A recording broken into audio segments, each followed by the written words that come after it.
So let's start with our discussion on text number 11. We'll briefly take a look at it and then we'll do a quick recap of what we have discussed so far.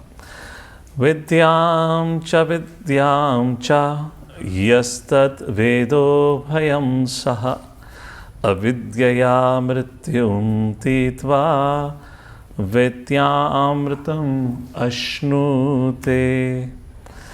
So here it is mentioned, only one who can learn the process of nescience and that of transcendental knowledge side by side can transcend the influence of repeated birth and death and enjoy the full blessings of immortality.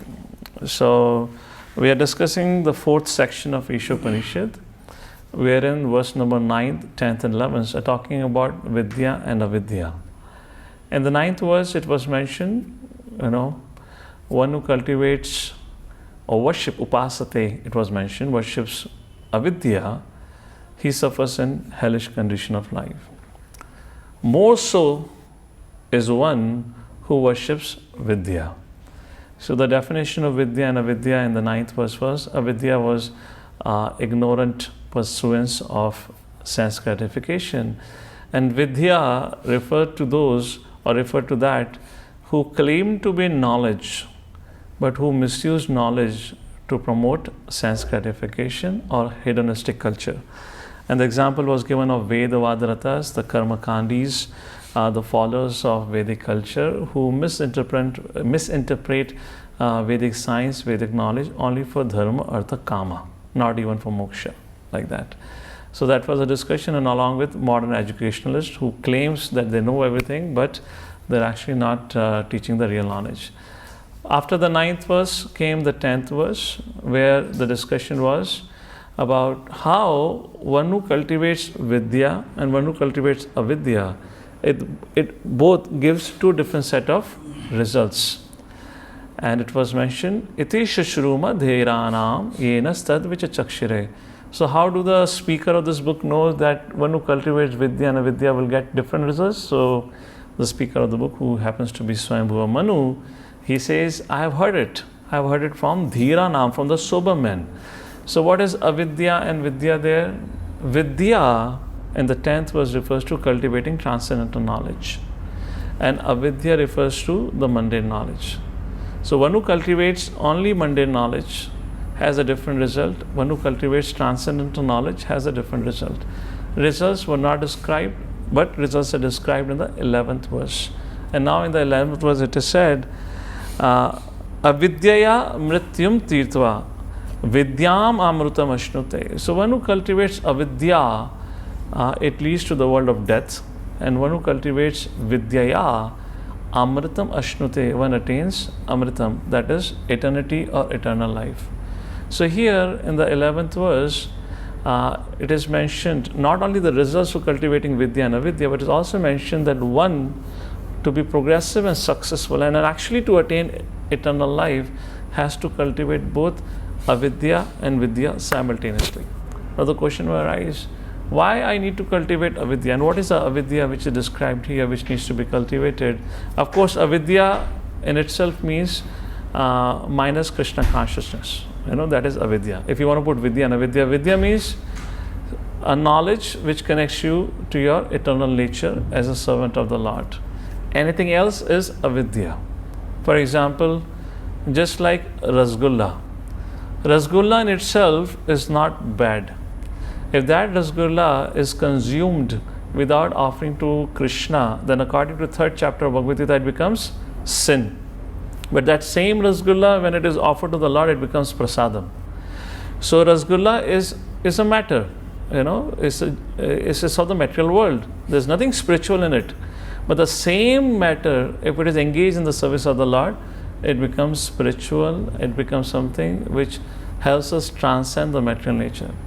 Similarly, if you take a look at the deity, who we, in the modern day, people call it idol, made up of matter. Deity, although may be made up of matter, that is a dead matter, fine. Those who consider deity to be an idol joke about it, misbehave, or speak ill about it. For them, it remains a matter. However, to the same matter, the deity which is made up of matter, to the same deity, somebody worships in the mood of service, then that helps becomes the way, that becomes the means for one to attain an eternal life. That is the point being described here. Second point which is being elaborated through this verse is about the balanced life, which means for one to practice spiritual life cannot be practiced without the help of the body. Yes or no?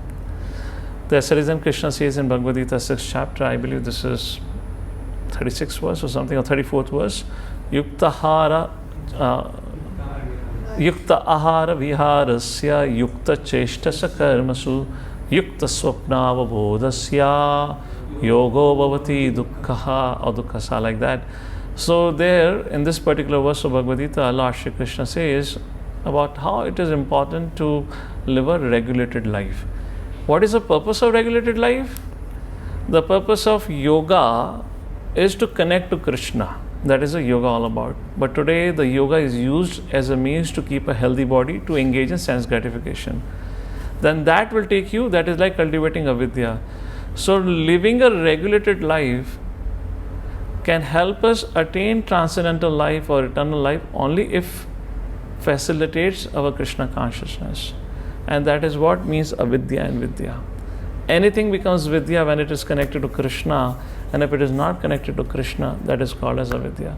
So here a very important discussion comes now, where it is described how, as a transcendentalist, we need to understand that we need to take care of the body to be able to perform spiritual life. However, there needs to be a balance. Whereas in the case of a grahastha, they may get too much caught up in maintaining their family affairs and the livelihood or the well-being of the individual, where there are chances of compromise being done on the spiritual standard, because they're surrounded by many responsibilities that involve a lot of engagements like that. Whereas you talk about a renunciate may artificially get too engaged in spiritual activities where he may not pay attention to the well-being of the body itself. So both the cases, grahastha and a brahmachari in this case, will not attain the desired result, because one have got too engaged in fulfilling the material responsibilities and have compromised spiritual responsibilities. One have artificially taken on to spiritual responsibility to such an extent where he or she has compromised on the physical well-being. Therefore, Srila Bhaktivinoda Thakur says, first of all, sadhaka, the very first thing sadhaka has to make note of is to take care of one's body. If body is hale and healthy, then only we can sit and chant, then only we can hear, then only we can read, then only we can serve the Lord. It is not possible. So, why it is said, learn about avidya, which means have enough knowledge so you can maintain yourself. What is that kahavat in Maharashtra, or Hindi में कहते हैं ना, पेट पूजा ना होए तो आधी पोटोबा Mag Vithoba, Ati Potova, Mag Vithoba. Anyways, there's nobody from Maharashtra yet, so nobody would understand. I mean, the essence, where am I? Yeah. So the point here is, I don't know, do you remember the statement in Hindi? Khali pet na bhajan hove, something like that. So point is, any one of you from the Hindi belt, if you remember this, there is a saying like that. If our stomach is empty, we cannot chant the name of Lord Ram, something like that was a statement. Anyways, second thing about this concept of Vidya, why it is important to cultivate avidya, is to understand the dangers of avidya and also to understand the glories of Vidya. Therefore, even if you see Srimad Bhagavatam have many stories, and scriptures have many stories about household affairs and some mundane subject matter which you can see, but that is there only to bring about the point that how a material life is very dangerous and why it is important for one to practice spiritual life.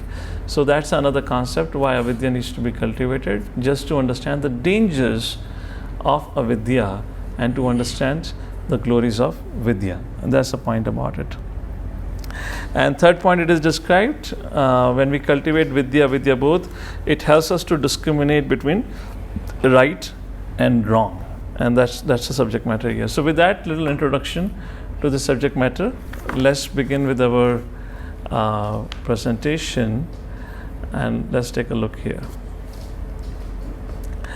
So text number 11, in text number 10, text number 10 explains that the culture of knowledge has a different result. I've already spoken about it. What is the main theme? The problem of repeated birth and death cannot be solved by the advancement of material knowledge, but only by the culture of transcendental knowledge. So Prabhupada says in the purport, we're going to take a look in a short while, nobody wants to die in this world. Everyone wants to become eternal. And Prabhupada says in this verse, the secret of eternal life is given. And then Prabhupada says, if there is a desire for something, it means in the nature, there is an object or the facility has been provided for the fulfillment of desire. Otherwise, desire cannot exist. For example, you feel hungry. There's a hunger. There's a desire to eat. And there is a food provided to eat, right? There is a desire to drink water. Then there is a facility to satisfy the desire. Yes or no? So Prabhupada will make that as a second point. Similarly, Prabhupada would say, just like everyone has a desire to live forever, which means there is a facility provided in the nature by which you can become eternal. Is it making sense? That's a very important point, So if there is some desire, there is a facility for the fulfillment of desire. It's a different thing that desire gets fulfilled for us or not, but there is an opportunity available. Similarly, if there is a desire to have an eternal life, which means there is an eternal life available, and scriptures give us a meaning for that, like that. So I believe last time I was quoting an example that how Narada Muni had gone to visit Ravana. And then some discussion happened. Long story short, Ravana became very agitated and angry because Narada Muni probably told Ravana, return Sita back. So Ravana became very agitated. He took out his sword and he swung at Narada Muni, and the sword just crossed through Narada Muni's body. You can imagine you have something in your hand and you try to hit somebody with all your power, and suddenly that whatever you try to hit doesn't hit the object, it just crosses by. You're going to fall over? So poor Ravana, who was standing in front of Narada Muni, he's swinging his sword and he fell back on the other side. He couldn't believe what happened. He just crossed through the body of Narada Muni. He got up again. Narada Muni turned around. He again took a swing again and again, and finally Ravana fell at the feet of Narada Muni. He said, Narada Muni, what is this special miracle? How have you got this body? Looks like you are eternal. Nobody can kill you. So Narada Muni said, yes, that's correct. And then Narada said, do you want this body? With this you can also become eternal. I would say, yes, please, Narada Muni, tell me. I did all my tapasya for this, but I still couldn't get this kind of a body. Can you please tell me? He said, very simple. Worship Lord Ram. He said, that I can't do. Hell with you. So people in this world want to become eternal, but they don't want to worship Lord Shri Vishnu. That's the point Srila Prabhupada will bring in. And they try to make all kind of medical advancement and whatnot, but it would not succeed. It is only possible by Krishna consciousness. So let's take a look at Mantra 11 overview. These are the key subject matters, where Prabhupada will begin with the story of Hiranyakashipu in the first paragraph, while making a point that immortality is impossible materially. An example would be quoted of Hiranyakashipu. Then ahead discussion comes, immortality is only possible by following Krishna's teachings. And then the following paragraph would be, Krishna comes to make us immortal, and we'll take a look at it one by one. These are some of the paragraphs or titles that we have. So with that, we'll go back to all of you now, and if anyone would like to read, you can start reading from the first paragraph of the purport of 11th verse. Please raise your hand. Harinam Prabhu and Nitai Pran Prabhu will manage it, and they will coordinate with all of you. Please go ahead. Hare Krishna Prabhu. Dandavat Pranam. Since the creation of the material world, everyone has been trying to attain a permanent life, but the laws of nature are so cruel that no one has been able to avoid the hand of death. No one wants to die, nor does anyone want to become old or diseased. The law of nature, however, does not allow anyone immunity from old age, disease, or death. Nor has the advancement of material knowledge solved these problems. Material science can discover the nuclear bomb to accelerate the process of death, but it cannot discover anything that can protect man from the cruel hands of old age, disease, and death. So that's the first thing where Prabhupada makes a point that advancement. So the very first point Prabhupada makes here that everyone wants to become immortal, but the means of becoming eternal is not through technological advancement. If you look at the world today, there has been a lot of advancement in the field of science and technology. I don't know how much this kind of experience is here in India, but at least in the West, where you have a large population of atheists, they strongly believe that the science would one day make us eternal or immortal. And they have been falsely fed with the idea that because of the medical advancement, we are able to live long. I don't know how and why, from where they got it. I'm sharing my first-hand experience with interacting with the Westerners in the past.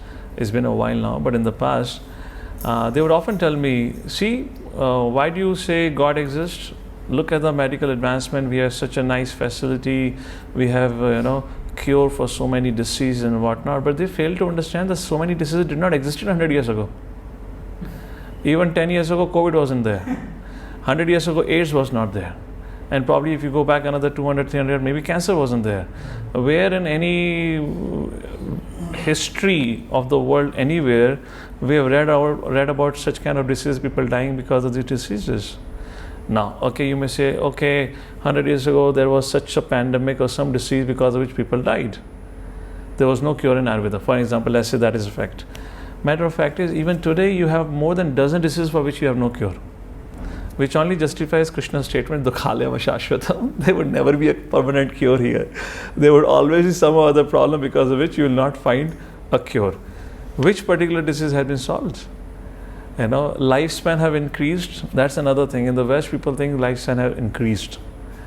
I don't know, in India, do we think like that? Yes. Is the lifespan increased or what? Yes. People think like that. The lifespan have increased. We are For the time of independence, it was 40, Oh, really? 45, now it is 70% something. Average expected life. That's what people talk about it. Okay, India, I have no idea. What in the West, they say, well, people are, so Hainam Prabhu is sitting here, he's saying, in India they say, during independence, the average life expectancy was 40. 40 plus something. 40 plus. Well, whose parents, grandparents, anyone have died before 50? Anyone in your family? Trick us by considering the birth-death ratio. At the time of birth, who are going to... Even that birth-death ratio and all that is a fake data. Prabhupada said, they talk about overpopulation. Where is overpopulation? Prabhupada even argued on this concept of overpopulation. Tuesday, Radha Ashmi. Anyways, we're going to celebrate Radha Ashmi here tomorrow. So I was reading Srimati Radharani. I was reading something on Rasa Leela. So it is mentioned in one of the Vedic texts. Very interesting. Does anyone know how many gopis were there with Krishna dancing in Rasa Leela? 8, 16, 24, 108. 1 billion. How many? 1 crore. 100 crore gopis were dancing with Krishna in Rasa Leela. How much is the population of India? 125 crore. Now, what? At that particular night, all the gopis from Andhra, Assam, Meghalaya had come to Vrindavan or what? From where did all these gopis came? Of course, all the gopis were not from this world. Many had come from the spiritual world also. But point is, 100 crore. Now imagine in Mahabharata it is mentioned 60 crore people died on the battlefield. An almost equivalent number of people disappeared who could never be located. So now on an average, if you take an average of number of people disappeared, make a 50 of it, 30 crores, which means even if the least 60 crore people died, even if the country population of countries today is 120, 125 crore, which means in war of Mahabharata war, half of India's population must have been wiped off. And they were not Brahmanas, Shudra, Vaishya fighting. Right. It was only population of Kshatriya. Now again you make a calculation. If Kshatriya's population is so much, how much would be the population of Vaishya and Shudras? Now use the logic in today's context. Is the population of the army and the police force is more, or the population of the residents is more? Population of the residents is more, right? Not the army and the police. If you calculate the total army and the police of India, consider them to be Kshatriya defending India, there would not be maybe 2-3 crore maximum out of 125 crore. In lakhs maybe. In lakhs probably. Let's say 1 crore. So now if you say 60 crore people died, Kshatriyas died. So if you do that analysis, what would be the population of Bharat that time? 125 to 6. I mean, you can do simple mathematics. I don't get into too much mathematics here now. So this whole myth of overpopulation is also. So anyways, we were talking about this, how people have been fed with the wrong information about how the modern science today is helping people live longer. Yes, they're helping people live comfortably, and they're making their life comfortably stressful. That is the only thing the modern education and the modern society have done it. People are comfortably miserable in their places. So that's a point that comes in the first paragraph. Let's go to the second paragraph. Somebody else can read. You manage. You want me to call out the name, or how does it happen? Yeah, already I'm Okay. Yes, Mother Lita. Please go ahead. From the Puranas, we learn of the activities of Hiranyakashipu. This king was materially very much advanced, and by his material acquisitions, by the strength of his nations, he wanted to conquer death. He underwent a type of meditation so severe that all the planetary systems became disturbed by his mystic powers. He forced the creator of the universe, the demigod named Brahma, to come down to him, and then he asked him for the benediction of becoming an Amara, one who does not die. Brahma refused to award this, however, because even he, the material creator, who has command over all the planets, is not himself an Amara. He has a long duration of life, as is confirmed in the Bhagavad-Gita, but that does not mean that he does not have to die. Hare Krishna. Thank you. So now Prabhupada gives an example of a materialist, the most advanced materialist, who made an attempt to become eternal. And Prabhupada says, even such an advanced materialist by the name of Hiranyakashipu, who ruled literally the 14 planetary systems in one way, approximately, not exactly, except for Brahmaloka, who did not require a remote to control the AC. In fact, did not require an AC. The devatas of the weather were changing the temperature by the movement of his eyebrows, isn't it? So, such an advanced person wanted to become eternal, highly accomplished, yet he could not become eternal. So, what is the position of rest of us? A position for people who are aspiring to become eternal by material endeavors. That's the point is being made here. It is just not possible.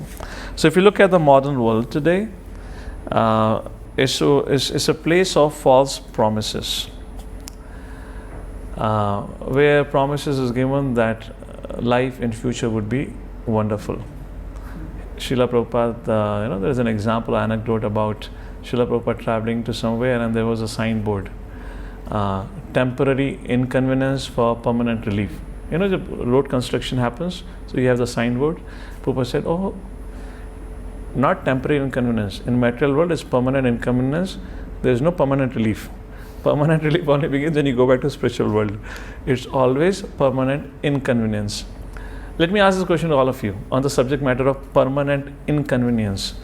Is there anyone here in this forum that we all have here sitting who at any point of time in their life so far have not had a subject of anxiety? Subject of anxiety or subject of worry. In other words, you had something or other that kept you a little troubled. Either it was your own health, your family issue, well-being of your parents, your kids, financial stability. Yes or no? Or you say, Prabhuji, permanent relief. I have had no problem. Is there ever a time, even if considered by your good karma, you have no problem, then the mind is so trained up that it begins to imagine problems. What if tomorrow morning this happens? And for you to imagine today there is no problem because there is so much bad news goes around in the media, could give you enough stress. What if the third wave comes? Now people not even saying third will come. Now people think third wave has already come. So I don't know if it's the third wave, but third wave has already come like that. So that's the point. So if you look at this world, people give all false promises. Life would be wonderful, life would be successful, and it can be compared with chasing a mirage in the desert. You are thirsty, which means you want to be happy, you want to be relieved, and the false promise comes, yes, just a little more, just walk a little further and you'll be happy. And like that we realize our whole life has passed away and person is lying on a deathbed with the loosened teeth, the throat is stuck with the mucus and whatnot, and now with his false hopes he's lying on the deathbed, he's just pleading, can my life be extended for some more time? And imagine how hopeless a person would feel that time. There was a very interesting point being shared yesterday by His Grace Gaurang Prabhu. He was here in Pune and he was making a point about uncertainties. The life in general we call is full of uncertainty. And he said the biggest uncertainty in this life is death. It's a very challenging thing. So all the uncertainties that we face in our life should prepare us to face the greatest uncertainty, that is death. So all the uncertainty that we are facing now, if we are able to remember Krishna today, then the greatest uncertainty of death when we'll face, we'll be able to remember Krishna. But look what the modern world does when you're faced with uncertainties. It gives you more means to distract you from God consciousness. Yes or no? Look at anything. Is a health crisis, financial crisis, and whatnot. It keeps giving you some other alternative options, to look on, focus on. And that is what this whole situation about it. So here, we've already discussed about, the concept of this desire. Everyone wants to have eternal life, access to eternity, but people don't know how to get access to eternal life. Prabhupada therefore is quoting an example of Hiranyakashipu. Further ahead, in the next paragraph, Prabhupada will explain what does Hiranyakashipu means and what happened with him in his attempt to become eternal. Please read out another devotee, the third paragraph. Hiranya means gold and Kashipu means soft pad. This cunning gentleman Hiranyakashipu was interested in two things, money and women, and he wanted to enjoy them by becoming immortal. He asked from Brahma many benedictions in hopes of indirectly fulfilling the desire to become immortal. Since Brahma told him that he could not grant the gift of immortality, Hiranyakashipu requested that he not to be killed by any man, animal, god, or any other living being within the 8,40,000 species. He also asked that he not die on land, in the air or water, or by any weapon. In this way, Hiranyakashipu foolishly thought these guarantees would save him from death. Ultimately, however, although Brahma granted him all these benedictions, he was killed by the personality of Godhead in the form of Narasimha, the Lord's half lion, half man incarnation, and no weapon was used to kill him, for he was killed by Lord's name. Nor was he killed on the land, in the air, or in the water, or he was killed on the lap of that wonderful living being, Narasimha, who was beyond his conception. Please read the next paragraph also. The whole point here is that even Hiranyakashipu, the most powerful of materialistic, could not become deathless by his various plans. What then can be accomplished by the tiny Hiranyakashipu of today, whose plans are thwarted from moment to moment? So this is the first part of the discussion that Srila Prabhupada is having, where he acknowledges that everyone wants to become immortal, but what is the right mean of becoming immortal? So very first thing he establishes that the Hiranyakashipu kind of people, the materialist, despite of all their advancement, can never become immortal. And the modern culture, the modern system is full of false promises, where they try to hide the truth of life. When your hair grows or becomes gray, they give you hair dye to make it black. That doesn't stop you growing old. When your skin becomes wrinkled, they give you, or they devise a wrinkle-free cream or something, you apply it and your wrinkles go away. But you don't stop aging. So they give a patch-up solution to make you feel as if you're not growing old. So now, after establishing that no material endeavor of whatsoever, and giving a historical evidence from the life of Hiranyakashipu as a case study to make his point clear that by no material attempts anyone can ever become immortal. What is the alternative? That is the next paragraph, where now Srila Prabhupada will talk about cultivating Vidya, how transcendental knowledge, which concludes with worshipping the Supreme Personality of Godhead, is the only means of attaining our true position as an eternal spiritual spark, part and parcel of the Supreme Lord. Please read out the next paragraph, someone. Hare Krishna. Śrī Īśopaniṣad instructs us not to make one-sided attempts to win the struggle for existence. Everyone is struggling hard for existence, but the laws of material nature are so hard and fast that they do not allow anyone to surpass them. In order to attain a permanent life, one must be prepared to go back to Godhead. Yes. Should I continue? Yes, please continue. The process by which one goes back to Godhead is a different branch of knowledge, and it has to be learned from revealed Vedic scriptures such as Upanishads, Vedanta Sutra, Bhagavad-Gita, and Srimad Bhagavatam. To become happy in this life and attain a permanent blissful life after leaving this material body, one must study this sacred literature and obtain transcendental knowledge. The conditioned living being has forgotten his eternal relationship with God and has mistakenly accepted the temporary place of his birth as all in all. The Lord has kindly delivered the above mentioned scriptures in India and other scriptures in other countries to remind the forgetful human being that his home is not here in this material world. The living being is a spiritual entity and he can be happy only by returning to his spiritual home. So now Prabhupada talks about the right way of becoming immortal is by cultivating Vidya. Question comes, where do we and how do we cultivate this Vidya or transcendental knowledge? That is to be found in Vedic scriptures. That is what Prabhupada establishes here. Now the next paragraph. Please go ahead. Somebody else can read the next paragraph.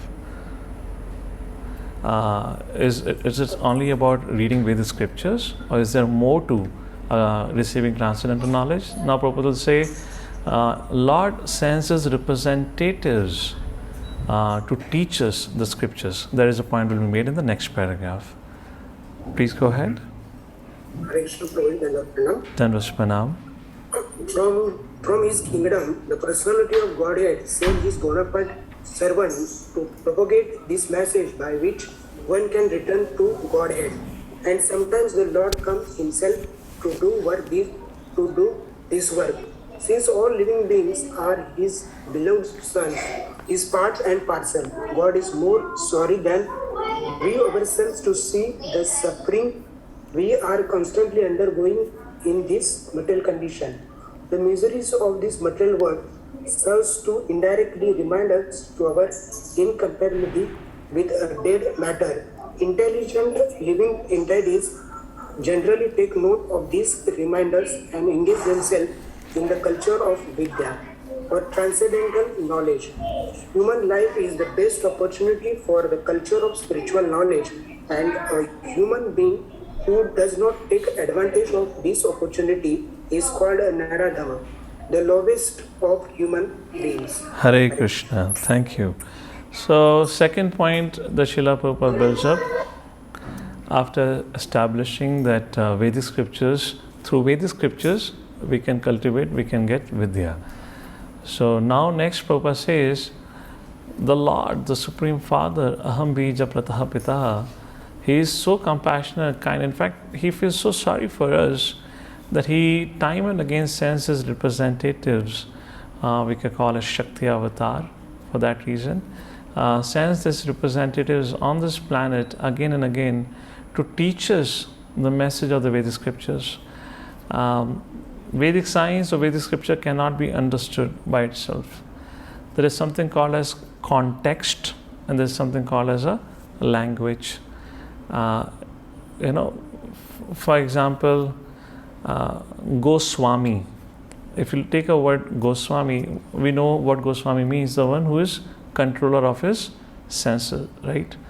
But Max Muller, when he started translating Sanskrit into English and he started giving his purpose and commentary, does anyone know or can make a wild guess how did he translate Goswami into English? Now Goswami is one who becomes dear to the Lord, right? That's what Oscar Goswami is one who is able to control his senses and he becomes dear to the Lord. Any wild guess, make a wildest guess, how Max Muller would have translated Goswami into English according to his understanding.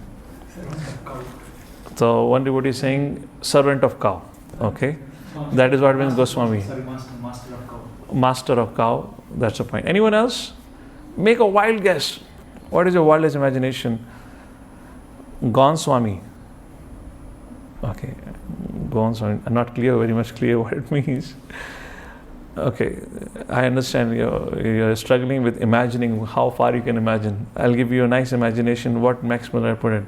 He said what Goswami means, if you want to become dear to the Lord, so Goswami means the killer of the cows. So if you kill the cows, then you become dear to the Lord. And that's how he translated Goswami into English language. So what he had done, so see there are 12 different kinds of dictionaries, Sanskrit dictionary. So for every word there are different meanings. That's how the Sanskrit is very intricate and complicated language. So if a person refers to some particular dictionary to translate this Sanskrit word, it gives you this as a one kind of a meaning. Therefore Sanskrit to be understood has to be always understood in the context. For example, Bhagavad-Gita. What is a key verse of Bhagavad-Gita based on which you can understand rest of the Bhagavad-Gita? That is called a Chatushloki Bhagavad-Gita.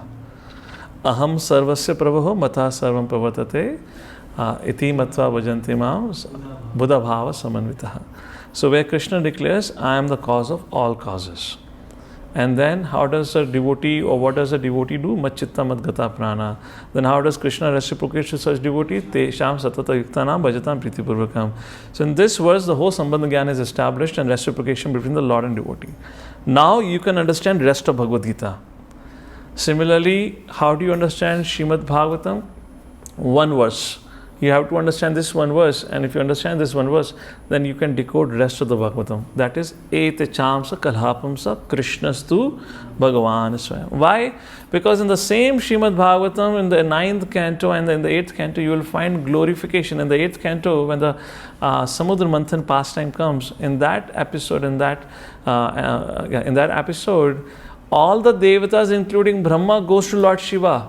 And they glorify Lord Shiva to be the greatest Lord. So if you have to read that section, then you will wonder, is Shiva is the greatest? Because all the devatas are worshipping him. So it can only be understood in the context. So for every scripture, there is a key verse which underlines the basic tenet or the message of the scripture. So therefore, of course, Max Muller is not the subject of discussion. I was just making a point of how to understand things in right context. And why was I speaking about right context? I forgot my context of bringing the topic here right now. Anyone knows what was the context of our discussion that we came to Max Muller? Cultural discussion. We are reading text 11 now. And discussing on the personality of God, it's actually bona fide discussion. Bona fide spiritual master, you're talking. Okay, I don't know. I forgot. So we're talking about how Lord is so compassionate and he sends his representatives. Oh yes, I was making a point. We cannot understand scriptures by reading ourselves. That was a point. And therefore Lord, by his own compassion, he sends his representatives so that they can teach us the right meaning. And all of us, I would say, are so fortunate. Our fortune knows no limit that we got an opportunity to get connected with such true representative of the Supreme Personality Godhead, known as Srila Prabhupada, His Divine Grace, A.C. Bhaktivedanta Swami Srila Prabhupada, who made things so easy that even dull-headed people could understand and practice it. So it's our great fortune that way. So that is the point is being mentioned by Srila Prabhupada, that how Lord sends his representatives. He feels more sorry for our condition than we could ever feel for ourselves. And then the third point Prabhupada says, the miseries of the material world are necessary as they act as an indirect reminders of our incompatibility with dead matter. Prabhupada gives example elsewhere. Just like take a fish out of the water and put it into a 5-star hotel in what they call the suite, the most expensive room, the best of the facility, the fish will never be happy. Why? It's an incompatible situation. Similarly, we, the living entities, the Jivatma, are never happy in the world. Our situation is like that fish which has been taken out of the water and have been put into, in a different situations. So we don't belong to this world is proven by our incompatibility, is proven by our constant struggle for existence. And that Prabhupada gives as one of the evidence to understand that we are not the body but a spirit soul.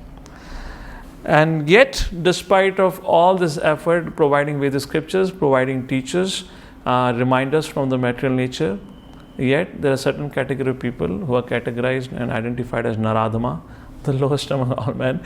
They do not understand it. Now, the next paragraph, please go ahead. The path of Avidya. Prabhupada further builds on it, the 7th paragraph. Hare Krishna, Prabhupada. Yes. The path of Avidya, or advancement of material knowledge for sense gratification, is the path of repeated birth and death. As he exists spiritually, the living entity has no birth or death. Birth and death apply to the outward covering of the spirit soul, the body. Death is compared to taking off, and birth to the putting on of outward garments. Foolish human beings who are grossly absorbed in the culture of avidya, nascence, do not mind this cruel process, and now enamored with the beauty of the illusory energy, they undergo the same miseries repeatedly and do not learn any lessons from the laws of nature. So, a simple example. Scripture teaches us that our condition right now is of a condition of a deceased person. Just imagine somebody is suffering from indigestion and he wants to eat gobi paratha or aloo paratha, something like that. Now he wants to enjoy his senses. So when he engages more in sense gratification, what happens? His misery prolongs and he never gets recovered. Yes or no? That's the reason Vedic scriptures warns us not to engage in sense gratification. Vedic scriptures do not tell us to give us sense gratification. Is there anyone who has given up sense gratification? How many have stopped eating sweets? Raise your hand. Don't tell me out of diabetes, huh? Because in Krishna consciousness, sweet is not allowed. That's the reason you have stopped eating sweet. Because in spiritual path, you're not supposed to eat something sweet. You have stopped eating sweet. Not at all. Have you stopped singing and dancing? That's a very part of the culture. I mean, if you look at it, how many of you agree? We Hare Krishna fellows or devotees actually are the greatest sense gratifiers. Yes. How many of you agree? Yes or no? If your hand is not up, you have really not enjoyed your life in Krishna consciousness. You should come down to India then or wherever you are. We'll teach you how to enjoy life in Krishna consciousness. You have the best of the food. Have you ever? Is there anyone who has eaten a kind of a cuisine that is being offered in ISKCON temples or the ISKCON communities? Ever before? You might have traveled all over the world, but you never would have eaten the kind of the prasadam of the food which is served to us. The kind of a best of the people. Could you find the kind of a people we have the opportunity to associate with? You know, such a wonderful men and women and the kids we get to associate with, or the devotees.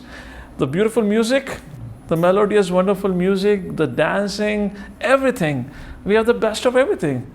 Now, what our senses want, if you take a look at it, it is said in 2nd chapter of Bhagavad-Gita, the lust is stored in our senses. So our eyes want to see beautiful thing.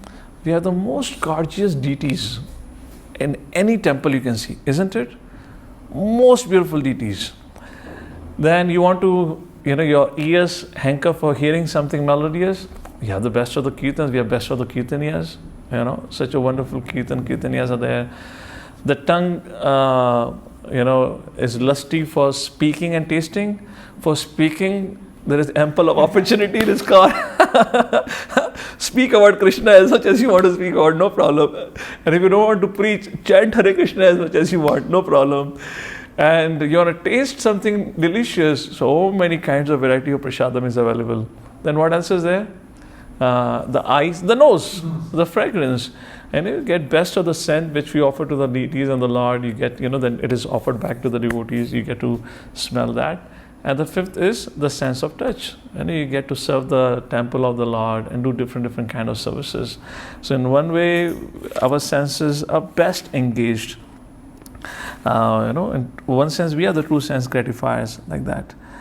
So foolish human beings are grossly absorbed, right, in the culture of Vidya, do not mind this cruel process, but being enamored of the beauty of the illusory energy, and they do the same thing over repeatedly without learning any lessons. So this is called as Naradama, who have seen it, who have heard it, who have undergone the experience of suffering, yet he does not understand the situation of his existence in this world. So that is what the path of avidya, somebody who cultures, it takes him to the path of death or deathlessness and continuous repeated suffering. That's the point we made here. So we were making a point that in Krishna consciousness, we are not told to stop sense gratification. Along with qualified and purified sense gratification which is given to us, we are also given the process to recover from our illness. Have you taken homeopathic medicine? It's all sweet, sugar coated. I would say Krishna consciousness is like a homeopathic treatment. You get a sugar coated medicine, you get cured of your illness, and you like the medicine also. Yes or no? So in Krishna consciousness, your sense engagement is not stopped. Simultaneously, through that sense engagement, you get purified of your illness, the disease condition, you get recovered, and you get to enjoy life. Now, the next paragraph. How do we get cured of our disease condition? Prabhupada talks in the 8th paragraph that for that we have to cultivate Vidya. Please read out. Therefore, the culture of Vidya or transcendental knowledge is essential for the human being. Sense enjoyment in the diseased material condition must be restricted as far as possible. Unrestricted sense enjoyment in this bodily condition is the path of ignorance and death. The living entities are not without spiritual senses. Every living being in his original spiritual form has all the senses, which are now materially manifested, being covered by the material body and mind. The activities of the material senses are perverted reflections of the activities of the original spiritual senses. In his diseased condition, the spirit and soul engages in material activities under the material covering. Real sense enjoyment is possible only when the disease of materialism is removed. In our pure spiritual form, free from all material contamination, real enjoyment of the senses is possible. A patient must regain his health before he can truly enjoy sense pleasure again.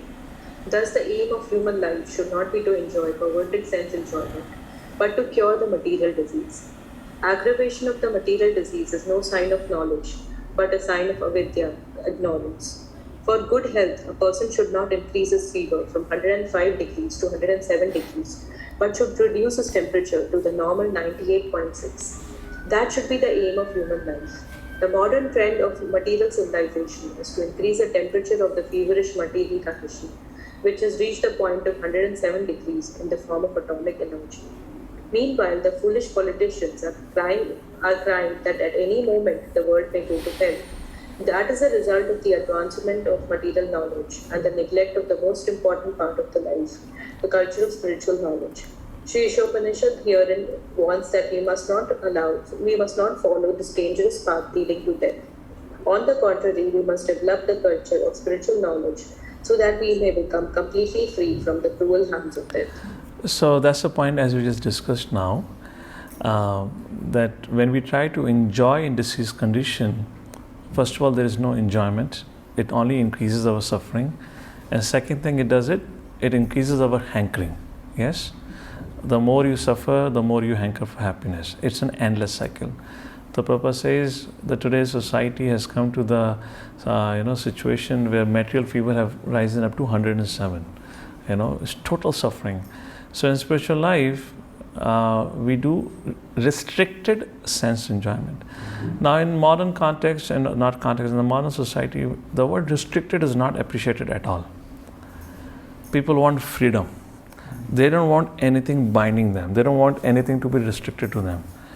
So how do you understand this and how do you justify restricted sense enjoyment? The restricted sense enjoyment is there that helps us to recover and that gives us a better joy of life. It is not to prevent us from enjoying or being happy, which is misunderstood. I'll give you a simple example to understand the importance of restricted sense enjoyment, which means following the rules and regulations as being given by the scriptures. Imagine you're playing, so let's walk through an imagination now. If you feel comfortable, you can close your eyes and imagine it that way. Imagine you're playing a soccer, football. I hope all of you would have an idea about the soccer game. So you're playing a soccer game. When you're playing a football or a soccer, you need a goal post, you need a football, you need a team along with which to play. And the goal of the game that you're playing is to put the football into the goal post of your opponent, and that's how you win the game. Great. So your football game is going on, but imagine you can see the goal post, you have the team to play with, you have the football to kick on, but there is no boundary to the football stadium. Imagine the game has started now. What would possibly happen if there is no boundary to the football stadium? If there is no boundary, the ball would get kicked everywhere. And after half an hour, even not half an hour, after 15 minutes of your game, it is quite potential, it's quite possible that now you cannot even see the goalpost. How many of you agree with that? Because there's no boundary. There's no boundary which restricts you within that whole spectrum. The football would have gone into some direction now. Now you are aimlessly playing a football, which is not a play anymore because you cannot see the goalpost, which was the whole purpose of playing a football. Now the whole game has boiled down to somehow keep holding on to the football, not let the opponent get the football. What was it? This is the football meant for? The game is meant to play and put the goal into the goalpost and to make a score. But now the whole idea has boiled down to somehow keep the football with us. If I keep the football with us for a longer time, maybe that is our happiness. Now imagine if you're playing a football like this and you have played a football like this for an hour or 2 hours. How many of you think, Prabhuji, I guess I'll be happy after playing a football without any restrictions around me?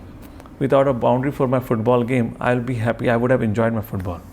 Is there anyone? You can only enjoy the game of football when there is a boundary, yes or no? Because in the next 1 hour or 2 hours, you would have made some goals. Probably there would be some result that you would have got from your game. Similarly, Vedic scriptures puts a boundary, and within the boundary they give you all the freedom to play around with your life.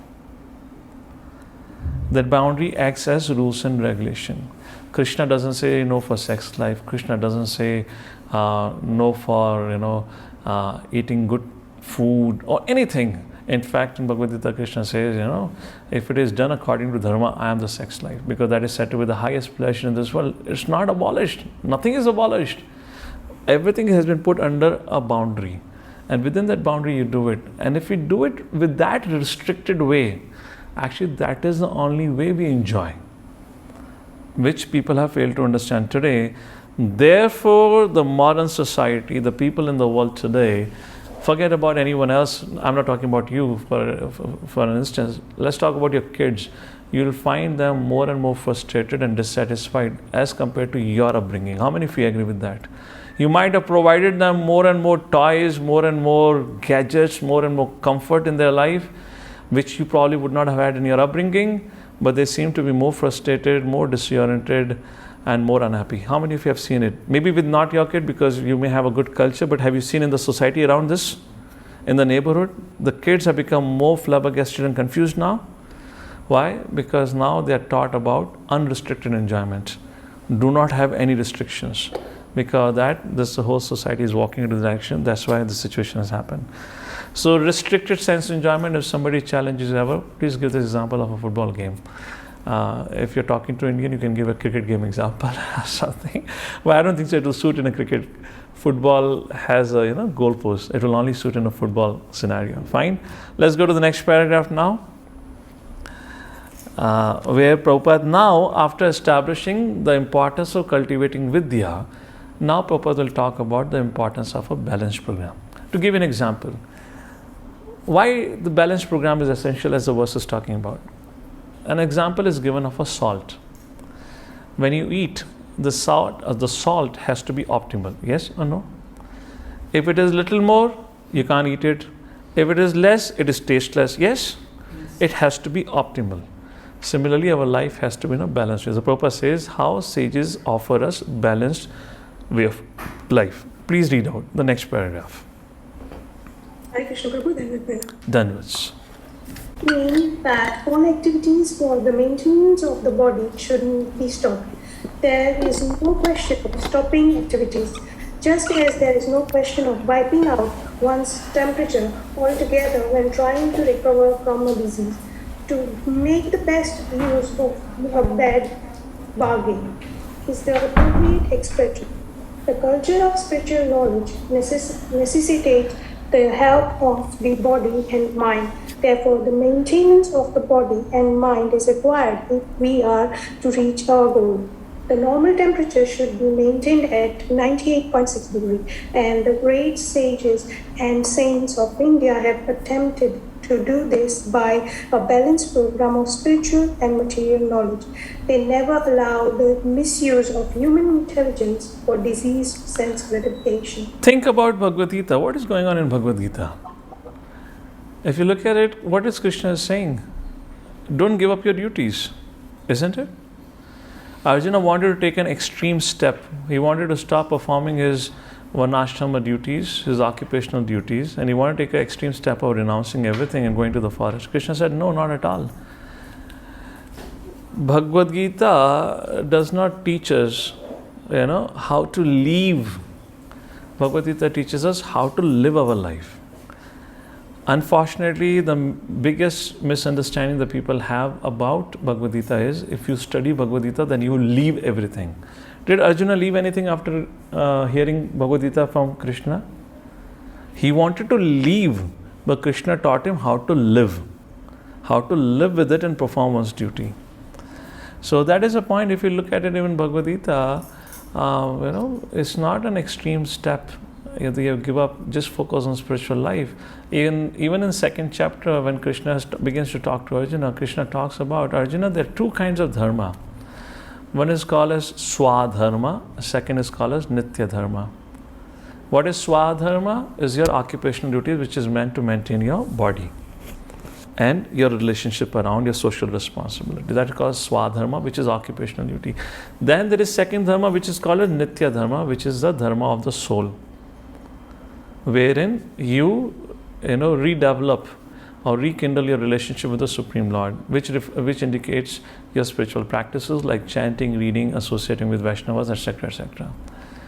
And what is the message that Krishna draws from the second chapter? We'll read this subject matter in detail, but if in case you had attended Gita Essence, you might have remember I made this point categorically in the second chapter. Bhagavad-Gita teaches us the success in life depends on balancing swadharma with nitya dharma. Therefore, Srila Prabhupada used to give an example that the train does not run on a single line. The train would only run when both the lines? Tracks. The train only runs smoothly on the true tracks, not a single track. So we need to balance it out. That is the point. We don't give up anything. So if you see, even in this forum right now, most of you, in fact, all of you are grahastha. It's not that we are talking to grahastha, telling them, give up your responsibilities and everything. Just focus on spiritual life, nothing about it. But live a life in such a way where you cultivate Krishna consciousness, where we do not increases our material fever. Therefore, there are practices prescribed of certain amount of tapasya. On Ekadashi, fast. Abhi Krishna Janmashtami, Radhashtami, fasting. That is prescribed. That kind of tapasya is prescribed. Then there is a practice of dan, give charity. for different people in different varna ashram, different kind of dhan is prescribed.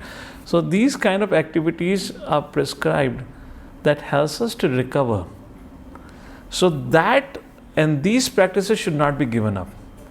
If somebody says, I am practicing spiritual life, but I cannot even fast on Janmashtami, if you have a genuine health reason, that is totally acceptable, that is acknowledged. But no, I'll take to spiritual life, but I will not fast on Ekadashi. I mean, when you have possibility of doing it, then it is going on the other extreme. So if you see, Prabhupada have already given a balanced program. Sleep early, wake up early, by 8 o'clock finish your spiritual practice, from 9 o'clock to 6 o'clock perform your professional responsibilities. Of course, I mean, today it doesn't happen that way, maybe 7 or 8 o'clock. But Prabhupada have given that whole program. The fasting days are being prescribed, everything. For a second, think about it. Before coming to Krishna consciousness, because most of all of you are from India only, before coming to Krishna consciousness, how many different days and festivals we had to do, I remember my mother, every day there was some fasting going on. Today is Monday, Tuesday Hanumanji, Friday is Durga fasting, every day there was some other fasting and people had no idea for what they're doing it. Do we do like this? Twice in a month is a fasting, that's simple. So these activities is what we should stick to. We should not ignore that is the point. We should not become too comfortable or too negligent of our responsibilities also. In terms of the tapa, dan, etc., which is prescribed, that should be practiced, and that is what is called as balanced program. Please read ahead. Hare Krishna. Yes. Human activities diseased by a tendency towards sense gratification have been regulated in the Vedas under the principles of salvation. This system employs religion, economic development, sense gratification, and salvation. But at the present moment, people have no interest in religion or salvation.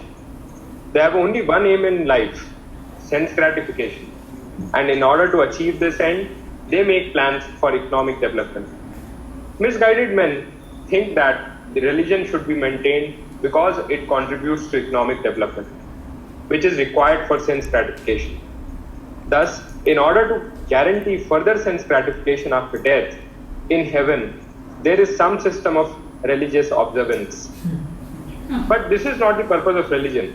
The path of religion is actually meant for self-realization, and economic development is required just to maintain the body in a sound, healthy condition.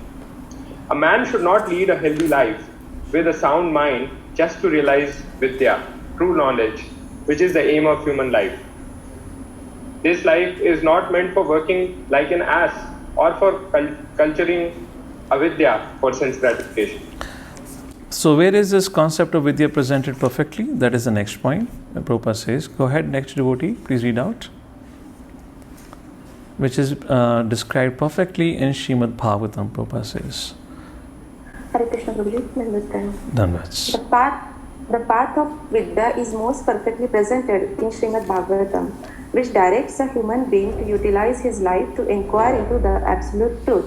The absolute truth is realized step by step as Brahman, Paramatma, and finally Bhagwan, the personality of Godhead. The absolute truth is realized by the broad-minded man who has attained knowledge and detachment by following the 8 principles of Bhagavad-Gita. 18. In the 18 principles of Bhagavad-Gita described in the purport to Mantra 10. The central purpose of these 18 principles is the attainment of transcendental devotional service to the personality of Godhead. Therefore, all classes of men are encouraged to learn the art of devotional service to the Lord. Right. Please go ahead. The guaranteed path to the aim of Vidya is described by Srila Rupa Goswami in his Bhakti Rasamrita Sindhu, which we have presented in English as the nectar of devotion. The culture of Vidya is summarized in Srimad Bhagavatam 1.2.14 in the following words.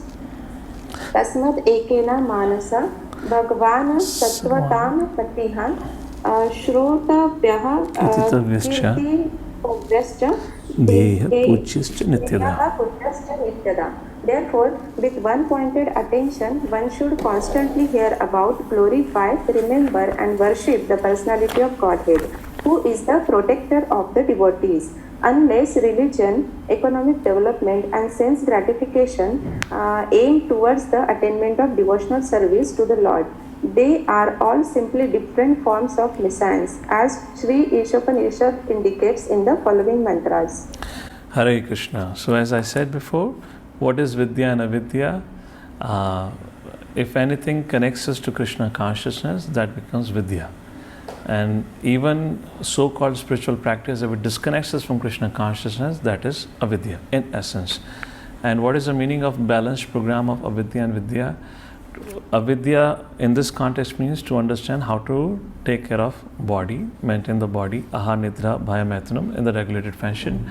And Vidya is cultivating transcendental knowledge and performing our responsibility. This subject matter would be elaborated at length in Bhagavad-Gita in context of Swadharma and Nitya Dharma. So Swadharma is occupational duty. So to become an engineer, doctor, we go to the mundane educational institution. That is all Avidya, because that doesn't teach us anything about spiritual life. But we acquire that Avidya just to perform our Swadharma within purpose of serving Lord. Then it is in the right direction, and that is the balanced program about it. So with that, we come to the conclusion. We'll quickly do a recap of this verse number 11 with a quick look at the presentation. So how do we transcend birth and death was the question asked in the purport. So problem and solution has been given, and also what is the role of Vidya and Avidya in this problem has been described. So what is the problem? First of all, what it is. No one wants to die old, diseased, yet none can avoid it. Which means no one wants to die, yet people become old, people become deceased, and nobody can be avoided. Who imposes it? Which means all this death and everything, material nature. Material nature does not give immunity to anyone, so everyone have to face it. So this is a problem statement. How does it aggregate? Advancement of material knowledge, which makes us more and more blind to this reality. It further increases our problem. An example of this problem statement, classic example is Hiranyakashipu, as Prabhupada explained from second paragraph onward. He was able to please even Brahma, yet he could not become immortal, and finally he got killed by the Lord himself. What is the solution then? Then from following fourth or fifth paragraph onward, Prabhupada began to speak about the solution. What Lord does?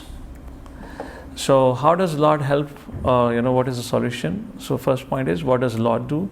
He personally comes, he sends his bona fide representatives, he gives us scriptures to remind us about our goal.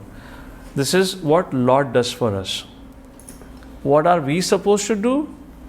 As we say, yama and niyama. What not to do and what to do. What to do? We should prepare ourselves to go back to Godhead, study scriptures, and live a life in that manner. What not to do? We should not make a one-sided attempt. One-sided attempt means, as Arjuna wanted. He thought, I will renounce and go to the forest. We should not take an extreme ends. We'll talk about in a short while that how bhakti, the path of bhakti, is the best process to be successful, or in this context to attain immortality. We'll talk about in a short while. The T. Who can accept this solution? Intelligent beings can only accept. And who cannot accept this solution, Prabhupada talks, they are called as Naradama, lowest among mankind. They have experienced it, they have seen it, they have heard it. They have heard it, they have seen it, they have experienced it.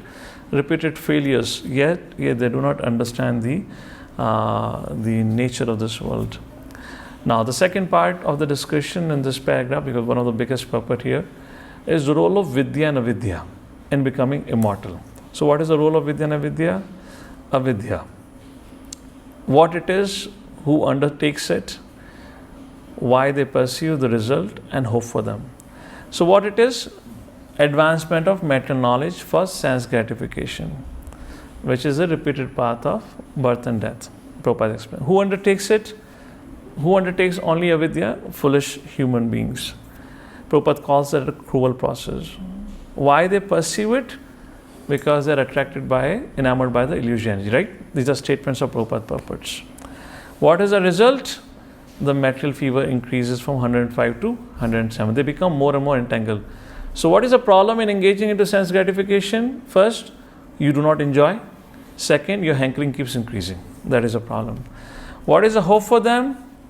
Make a best use of bad bargain. What it means? Two things. From sense gratification to salvation to self-realization. Don't practice religion for economic development. Second, do not misuse human intelligence for diseased sense gratification. We should not do that. Only then there is an hope. Reduce temperature to 98.6 normal temperature by balanced program of spiritual and material knowledge. So those who are culturing Avidya, what is the hope for them? They should not increase the temperature and they live a balanced program. Now what is the role of Vidya in giving us access to immortality? What it is, why we need, how it helps, and how one can realize. Let's take a look. What it is an essential transcendental knowledge for human beings. Who am I? Who is Krishna? Sambandh Gyan. Why we need it? Real sense enjoyment is possible only when we are recovered from our disease condition. When person's indigestion is over, then only he can enjoy aloo paratha, isn't it? Or pizza. That's the point here. How it helps? Free from material contamination helps realize real enjoyment. Once you cultivate, just like yehi samsparsha jab hoga dukhi nahi hota, we understand the sense enjoyment doesn't give happiness. We have experienced it, but now we understand when we read from the scriptures or hear from the scriptures. Second, it fulfills the aim of human life by reconnecting us with our Supreme Father and helps in regaining healthy body or healthy life so that we can enjoy like before. Prabhupada mentions in the purport, if you read, it's not the only body has senses, even soul has senses. But they're right now contaminated and covered over because of ignorance. Therefore, we are not able to relish and realize it. And how can one realize? When one leads a healthy life with sound mind, stop working like an S for sense gratification. Prabhupada says, studies Nectar of Devotion. Prabhupada quoted Nectar of Devotion. So that will be the next book for all of you. Who follows the 18 items of knowledge. These 18 items of knowledge are given in the 13th chapter of Bhagavad-Gita, where 6 subject matters are being asked. Prakriti, Purusha, Jnanam, Neyam, Purush and Prakriti. So 4 things. Kshetra, Kshetragya, Purush and Prakriti. Let's focus on 4 things. Kshetra means the field of activity. Kshetragya means the knower of the field of activity, which means soul and super soul. Then Purusha. Purusha means the Supreme Personality Godhead, the real enjoyer. And Prakriti refers to all of us. How do we understand these 4 facts? What is Kshetra, which means body is different than the soul. The Kshetragya, the soul and the super soul. Purush is only the Lord, and Prakriti, we are all his energies. How do we understand this concept? For that, this 18 items of knowledge are being described in 13th chapter, verse number 8 to 12. And of that, 2 foremost items of knowledge is Acharya Upasanam, to accept shelter of bona fide Guru, to humbly serve him and to understand the truth of life. And second, to worship Krishna. That is the point. That's the reason Prabhupada mentions in this purport also. So how can we realize? We want to realize Sambandh Gyan, so we have to follow this 18 items of knowledge and to focus on devotional service. So with that, we come to the conclusion. But before that, want to make this final point here. Bhakti Rasamrita Sindhu, will see again and again glorifies Bhakti to be the best. So we're going to just give you a 2-minute synopsis of how Bhakti is the best. If you take a pendulum and swing it from one end to another end, one extreme end can be compared to karma. Other extreme end can be compared to path of jnana. What is this karma path? Which tells enjoy. Dharma, artha, kama. Enjoy your senses to the fullest. So when somebody practices karma kanda, what happens? He ends up becoming an abuser, because of which performing karmic activities, he further gets bind into it and he has to take birth, death, old age, he has to go through the cycle of it. That is one extreme end where sense gratification is facilitated. Now the other extreme is Jnana Marg, which says no sense gratification, no enjoyment, give up everything, reject senses for everything. Yes, that is not binding, but that is unnatural. Can anyone do so? How many of us could have actually lived a life like this, where you live into the forest, regardless of what is the weather, summer, cold, whatnot, perform severe austerities, eat only the fallen fruits and berries? How it is possible? Not possible. But Bhakti integrates both the karma and jnana by saying that reject sense gratification but engage everything in Krishna's service, which is natural yet not binding. Which means our senses are nourished. We do not deprive our senses from their nourishment. Simultaneously, by engaging in Krishna's activity like offering Krishna prasadam and etc., that activities are also not binding. With this simple example, we can understand how bhakti becomes natural and liberating. And that is a conclusion. We come to the last point, where 11th verse focuses on cultivating spiritual and material knowledge side by side. The focus, material knowledge is not meant to be neglected in the name of cultivating spiritual knowledge. Rather, material knowledge can be used to enhance our spiritual lives. This point makes a lot of sense in the COVID times. We all have used our technological knowledge to connect to each other, right? All of ISKCON was online. Even you probably might have done DT Abhishek online. I mean, we didn't do this time, but last year we had our online Janmashtami. No, not DT. You might have offered Bhoga online. We had it last year on Janmashtami. So DTs came in front of the cameras, and then 5, 10 minutes slot was given to every congregation. So they'll come, they'll put a Bhoga in front of the computer or in front of the smartphone and then ring a bell and offer it. So yeah, so material knowledge can be used to enhance our spiritual life. And the concluding point, a question rather, describe how the material knowledge we have can be used alongside and for the enhancement of spiritual knowledge. In other words, how can we engage vast material knowledge in spreading and cultivating spiritual knowledge and awareness? It's a question that I'll leave it on to you for food for thought, because time for break, we are actually late for break. We'll break in now. And we also have some questions for all of you, which I would like to interact once we come after a break. And today for the 12th, 13th, 14th verse, I'll give you an introduction and synopsis of the 12th verse. We'll not get too much in detail for 12th verse, but we'd like to discuss on some of this trivia and take if you have any questions. So with that, I'll pause here now. We can take 7 minutes break. What's our break decided? 7 or 10 minutes for this group? 10 minutes. We can have a 10 minutes break. Fine. This is 1:40. We come back at 1:50 and we'll discuss some of this trivia questions. And in case if you have any questions, we'll take that. All right. Thank you. Srila Prabhupada ki jai. Hare Krishna.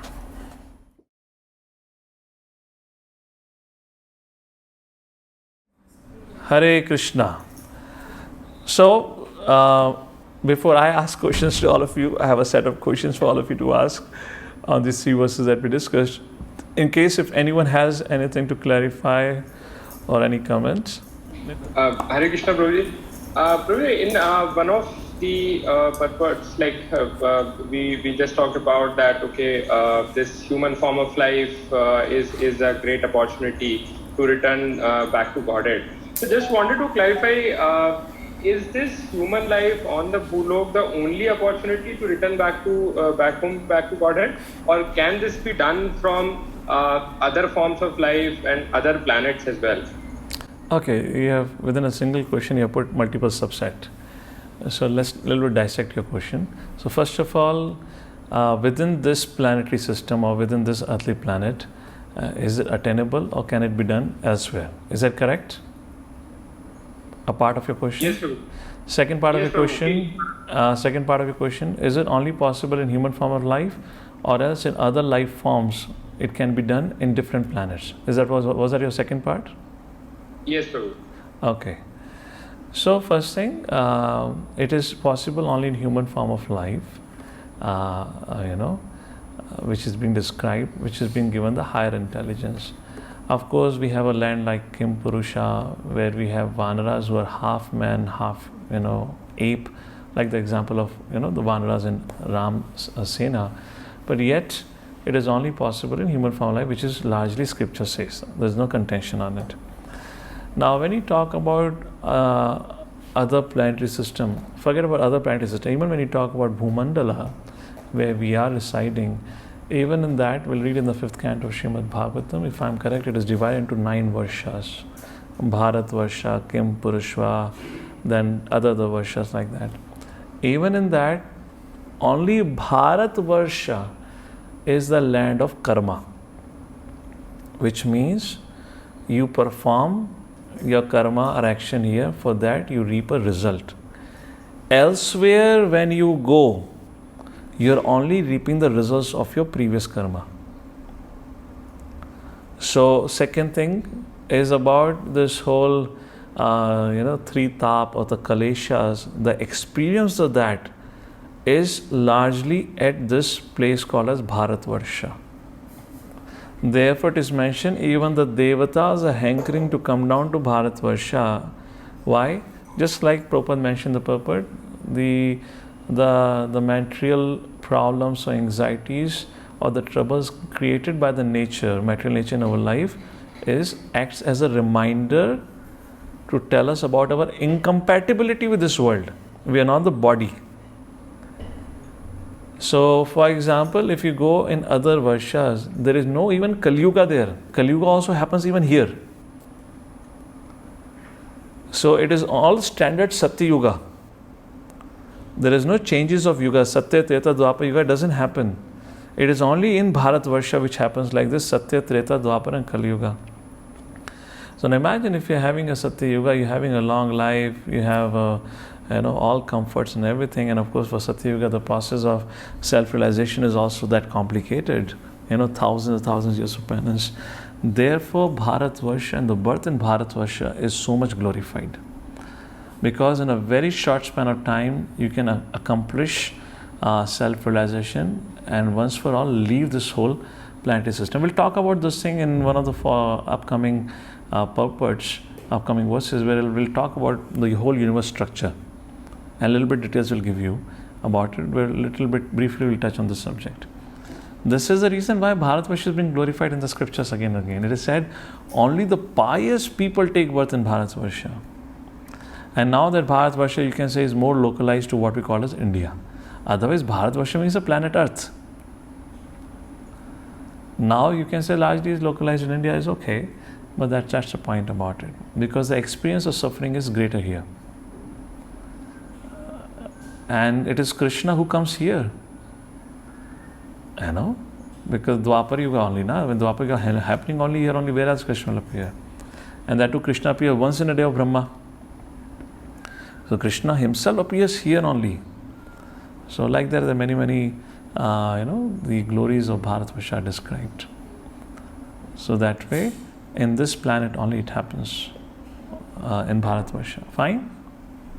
Yeah, and no other planetary system this is possible, like not from the higher planetary system. See, also. From anywhere you can walk the path, take the path of self-realization and make a progress. Because how easy it is in Bharatvarsha is not easy elsewhere. Just like we study about the life of Indra and all that. When Indra performs fire yajna, Vishnu appears personally. Yet Indra does not engage in pure devotional service.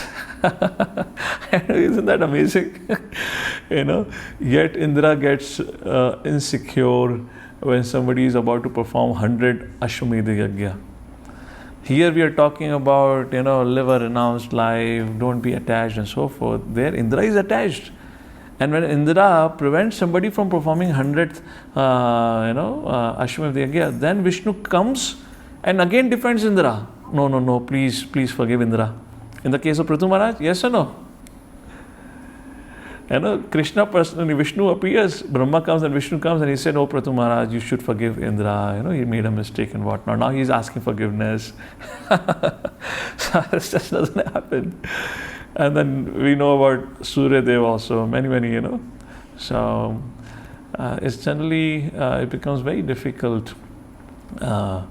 Therefore, a calamity, a crisis is sought after devotees. That's why Mother Kunti says, let the calamity come again and again so I can remember you. Even in this world, if our life is comfortable, then we can comfortably forget Krishna. You know? So little bit issues, little bit stress and anxiety is good. That reminds us. I believe I was speaking to all of you about how to make progress in Krishna consciousness in this forum or the second batch of Bhakti Shastri. Second batch of Bhakti Shastri, not this forum. Just Anshul Prabhu has asked this question. I'll make one short point on this context of calamity. Let me ask this question to all of you. Let's make it a public forum here now. According to your understanding of whatever you have understood so far, how do you make progress in Krishna consciousness? Let me ask this question first. How do you make progress in Krishna consciousness? Chanting 64 rounds on every Ekadashi, doing every Ekadashi, Nirjala Ekadashi, following 4 agreed principles strictly. What was it? Somebody says through realization is okay. What else? How do you make advancement in Krishna consciousness? Vasudeva Bhagavati Bhakti Yoga Prayojita Janayati Asu Vairagam Jnanam Chayad Ahitukam. Ahitukam is the causeless mercy. When one engages into the devotional service of the Lord, Vasudeva Bhagavati Bhakti Yoga Prayojita, then what happens? Janayati Ashu, very quickly he develops renunciation, Jnanam. And how does he develop? Chayat Ahitukam. That is the causeless mercy of the Lord. So progress in Krishna consciousness depends only on the kripa, on the mercy. Not even like Anshul said through realization. That realization is also comes after kripa. Not without kripa. So now my question to all of you is, how do you get kripa?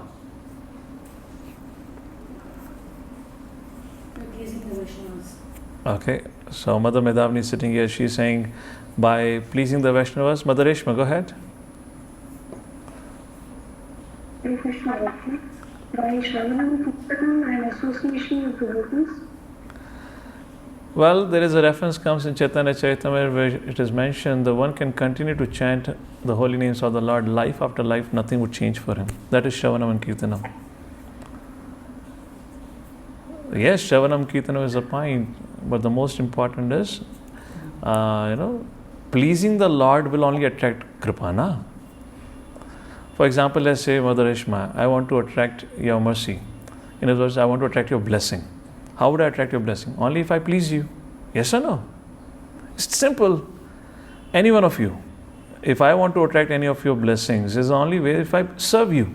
And once you're pleased, not that if I serve you, you have to be necessarily pleased. I serve in a way that pleases you. I can't say because I'm serving you, you better be pleased. That's an agreement between us. No. I serve in a way that you are pleased. When you are pleased is the point. Then only you will give blessing. So when Krishna is pleased, then only kripa will come. So my question is, when does Krishna is pleased? Yes or no? Or what pleases Krishna? What pleases Krishna? So I'm going back to the point. Yes, Nitya Prabhu, correct. And Mother Vedavani is sitting here, she said the same thing, and some other mentioning. When we please the Vaishnavas, when we please Guru and Gauranga. So how do we please them? We please them by asking them, how can we please you? We have to understand what service is. Service is not that you say, I am serving through service. Service is when the object of your service says, yes, you are doing service. Just a simple example Prabhupada would give, a spiritual master asks for a glass of water and the disciple brings a cold glass of water. And spiritual master, why did you bring this cold water? No, I guess you'll be more happy if you drink cold water. I know what I want. Why are you feeding me cold water? You better take cold water because this is how I'm serving you. Would that be an act of pleasing? No. The act of pleasing is you ask the person, whoever you're serving, how is to be pleased. So yes, we please Krishna by, serving the Vaishnavas in such a way that they are pleased.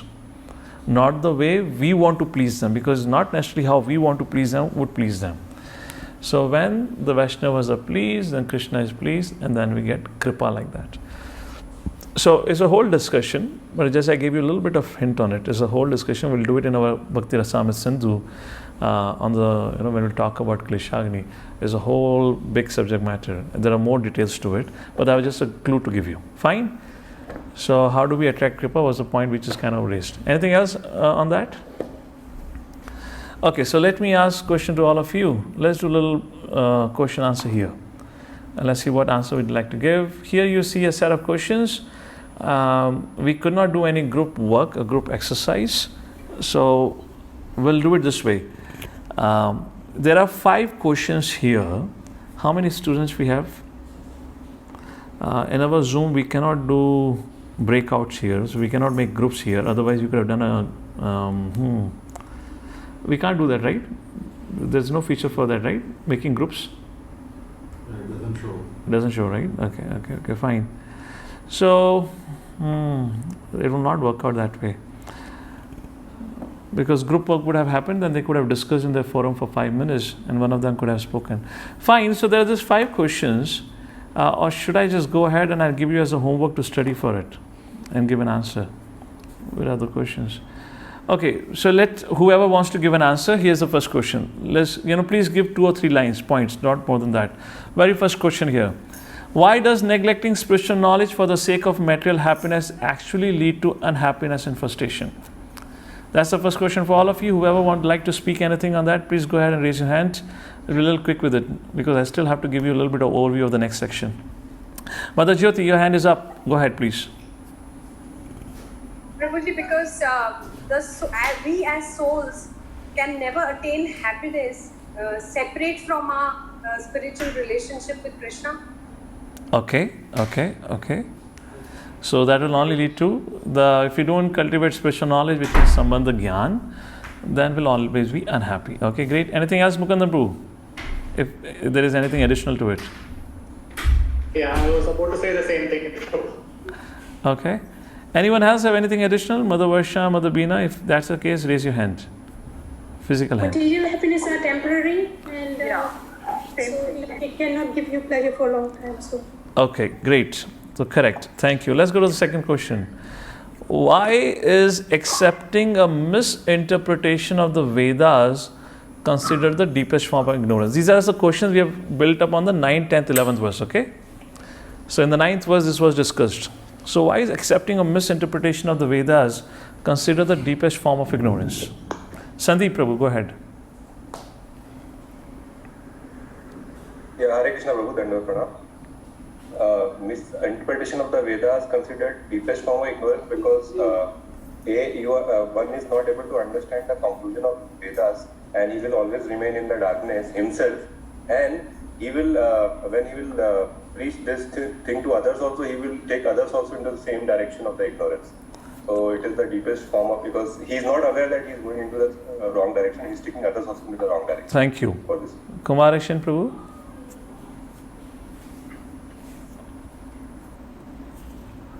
Please go ahead.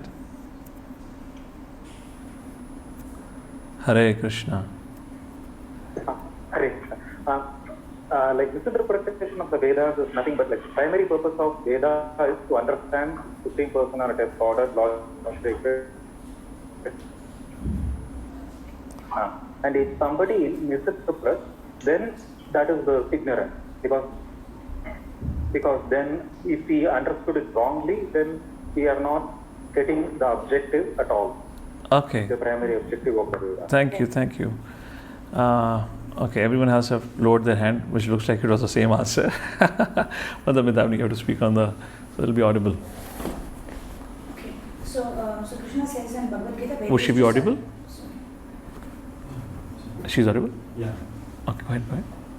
So Krishna says in Bhagavad-Gita, Vedescha sarve rahameva vedyo. That means if you are arriving at any conclusion other than Krishna being the Supreme Personality of Godhead, then actually verse 9 says that anyone who cultivates wrong knowledge, misinterpretation, that means it is the greatest form of Avidya.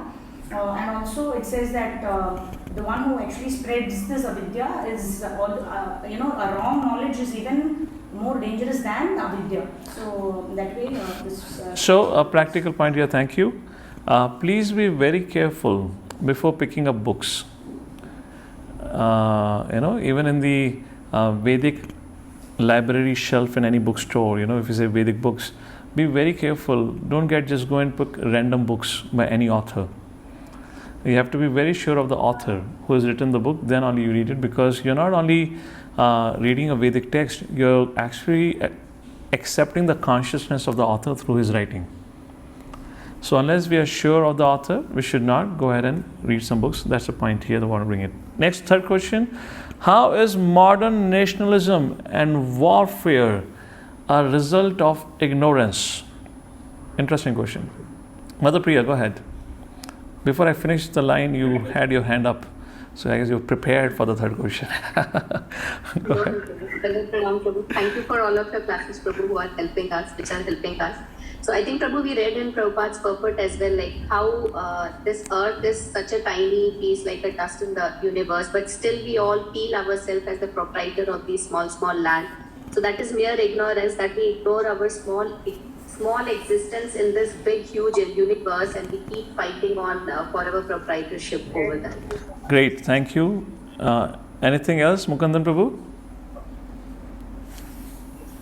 Yeah, modern nationalism is based on a bodily platform. So, it's not based on the spiritual platform. We are actually all servants of the Supreme Lord, but we draw borders and fight amongst ourselves on the bodily platform. So Prabhupada gives examples of acting on the bodily platform at different levels. So nationalism is one of them. So nationalism, just to clarify for all of you, nationalism in itself is not wrong. It becomes wrong when you're not fighting for the sake of, you're not fighting for nationalism, or you're not fighting for the nation for the uphold of Dharma. If somebody is nationalistic, but the idea is it is upholding Dharma, then it is correct. So it is not the highest form of Dharma, it is a substandard form of Dharma, but that is essential. For example, now Vedic culture more or less is localized within the land of India. If there are no people who gonna support this whole, see, ISKCON is a Brahminical community, not Kshatriya community. But if there are forums or organizations, I'm not gonna name anyone right now, but there are forums or organizations who supports Vedic culture, and that protects this land, that actually supports us practicing spiritual culture. Yes or no? So nationalism entirely is not wrong. Nationalism is wrong when person consider his nation to be place of worship based on his place of birth. Because I am born here, therefore this place becomes place of worship, then it is wrong. That's the point here. Ultimately, as Mukund Prabhu and Mother Priya had mentioned, this is all temporary. It's like dogs fighting among themselves, isn't it? And you're standing in the balcony in your floor and you're laughing at, "Arey, this is my property," they're fighting with each other. Similarly, Devatas are looking at us and laughing at us. "Arey, what is this? For 40, 50 years they're going to live here and they're fighting." That's the point. All right, great. Let's go to the fourth question now. Where is the screen? And the fourth question is, why does following scriptural disciplinary principles allow one to culture knowledge of the soul? So we have discussed this point also. Why restricted sense enjoyment helps cultivate knowledge? Precisely that's the question here. Anyone? How would it help cultivate Vidya? By having a regulated life, regulated sense enjoyment, sense engagements. Hare Krishna, बाकी भक्तों से विनती है, शर्माए ना, कोई सही गलत का मतलब नहीं है. I mean to say, don't be shy, there is nothing right and wrong. Share something, whatever you feel like, whatever you have understood. Hare Krishna Prabhuji, can I share? Yes, Madhubina. Yeah, actually, as you gave the example of a football field where the boundaries are very important, similarly, a person should have a regulated way of proceeding towards a thing. So if a bona fide spiritual master is there, one has to follow his guidance to move along with in a regulated path to achieve the end of self-realization. And Thank you, thank you. Who have not spoken? Shashank Prabhu, go ahead. Oops. Not audible, Shashank Prabhu. Hare Krishna. Okay. Anshul Prabhu, in the meantime, you fix your mic. Anshul, go ahead. Yes, Prabhu. So, because regulated engagement of the senses will help us purify them further and kind of take us to the next level, to a platform where the spiritual knowledge can be developed. Perfect. Let me ask this question other way around. What is the problem with unrestricted sense enjoyment? That's the other way around question of this, right? And I give you two problems with it. If anyone remembers, what's the problem with unrestricted sense enjoyment? I give you 2 points. Who remembers? So, let's take from somebody else who has not spoken so far. Who has raised? Hankering increases. Yes, Mother Varsha. The hankering increases, but prior to hankering, what happens? Why would hankering increase? Because you're never satisfied. Because whatever sense enjoyment, unrestricted you do it gives you a frustrated experience. And then hankering increases. That's the point. That's the reason regulated lifestyle is prescribed. All right, great. Let's take it to the last question here for the day. How do we know when our material knowledge is not conducive to our spiritual life? Now, this is a little bit involved, little thinking here. How do we know when our material knowledge is not conducive to our spiritual life? Who has? Mother Leela Nandini. Please go ahead. Hare Krishna Prabhuji, when you misuse our material knowledge, then it is not conducive to spiritual life. Means actually this material world is only temporary, and if we are using how would you know for sense gratification, how would you know that you're on the wrong path? That's the point here. That's the question here. What are the symptoms and characteristics? How would you identify that you've got distracted? Right? That's the question precisely. So don't give me those theoretical answers, the material life is suffering and all that. I'm asking symptoms and characteristics. How would you recognize that you got distracted now? for that Krishna only should give us mercy. All right. If we are in the right association, of devotees, they will also correct us. Correct. Okay, thank you. That makes sense. Mother Jyoti, go ahead. Unmute. Yes, please.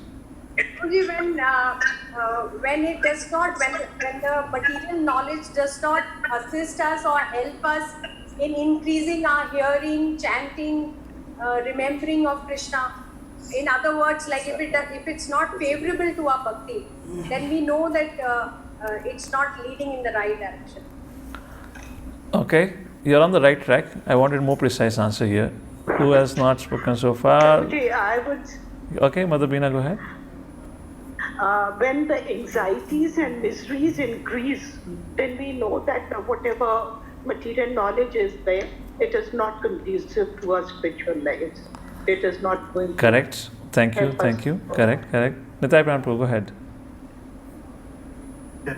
Prabhu, even after the full knowledge, we are not enjoying, and as what Veena Mataji said, there is a sense of anxiety is always there even after getting full of knowledge. So that means the material knowledge is not helping us. See, correct. Krishna wants us to be happy.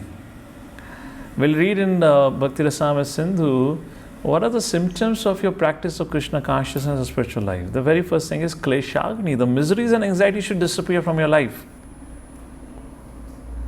If you have taken to spiritual life, the misery should go away. I remember this was back in Columbus, this was almost 15 years ago approximately, and we had this Rath Yatra festival for the first time in Columbus, Ohio, or maybe after many decades or something. Mother Malti, celebrated personality, all of you know of her, Maybe some of you might have met her. So I remember, so she was the GBC. I don't know if she's still a GBC of that place. So she was a GBC, so she presided over that Rath Yatra festival, and she was having a stand-up meeting with all of us. So she said, okay, so today there's an historic moment in the history of Columbus, Ohio. We're going to have a first Rath Yatra, and then she gave some direction, and then she said, the very most important instruction for all of you to follow. And we were like, with both the ears, yes, mother, what is the most important instruction? Please make sure to keep smile on your face all the time. So I was like, oh, why did she say like that? She said, our selling point is the smile on our face. If we are out there celebrating a festival and we are ourselves miserable, then what kind of propaganda we are doing? So that's the part she said. So yes, kleshagni. So if we have got too much caught up into material responsibilities, duties and all that, how do we understand? When we are lost peace of mind, we are lost that joy of life. And of course, other things is we don't find the satisfaction in practicing Krishna conscious activities anymore. When we sit down for chanting, Hare Krishna. Which year was it? Columbus, Ohio Rath Yatra?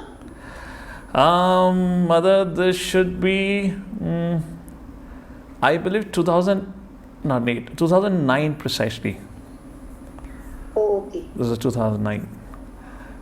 Yeah, could be 2009 or 2008. All right. So what was I making a point? So we don't find the joy in Krishna conscious activities. That was the point here. All right. So we have a 10 minutes here. We have done this trivia after a long time. I'll quickly move forward and give you a little bit glimpse of the next section that we have, which is a very important section. 12 to 14th verses. This is again the part of the fourth section where 9 to 11 verses were discussed. Now we are in 12 to 14 verses. So let me give a quick synopsis of it. Let's take a look at the verse first. So right now, what we saw from the 9th and 11th verse was Vidya versus Avidya. Now here, the discussion would be on Sambhutim versus Asambhutim. What is Sambhutim and Asambhutim? We'll just explain in a short while. Let's take a look at the 12th verse. All of you can recite behind. Andham tama pravishanti ye asambhutim upasate tato bhuya ivate tamo yayu sambhutiyam rataha.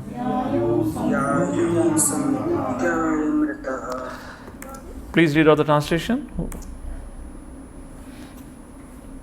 Anyone can read out, whoever can unmute themselves.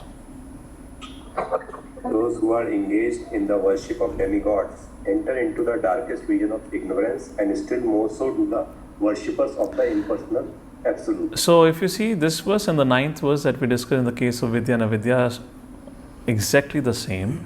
The 9th verse said, those who worship upasate avidya, they enter the hellish condition of life, and more so those who worship Vidya. Now here it is said, those who worship asambhutim enters into hellish way of life or the hellish condition of life.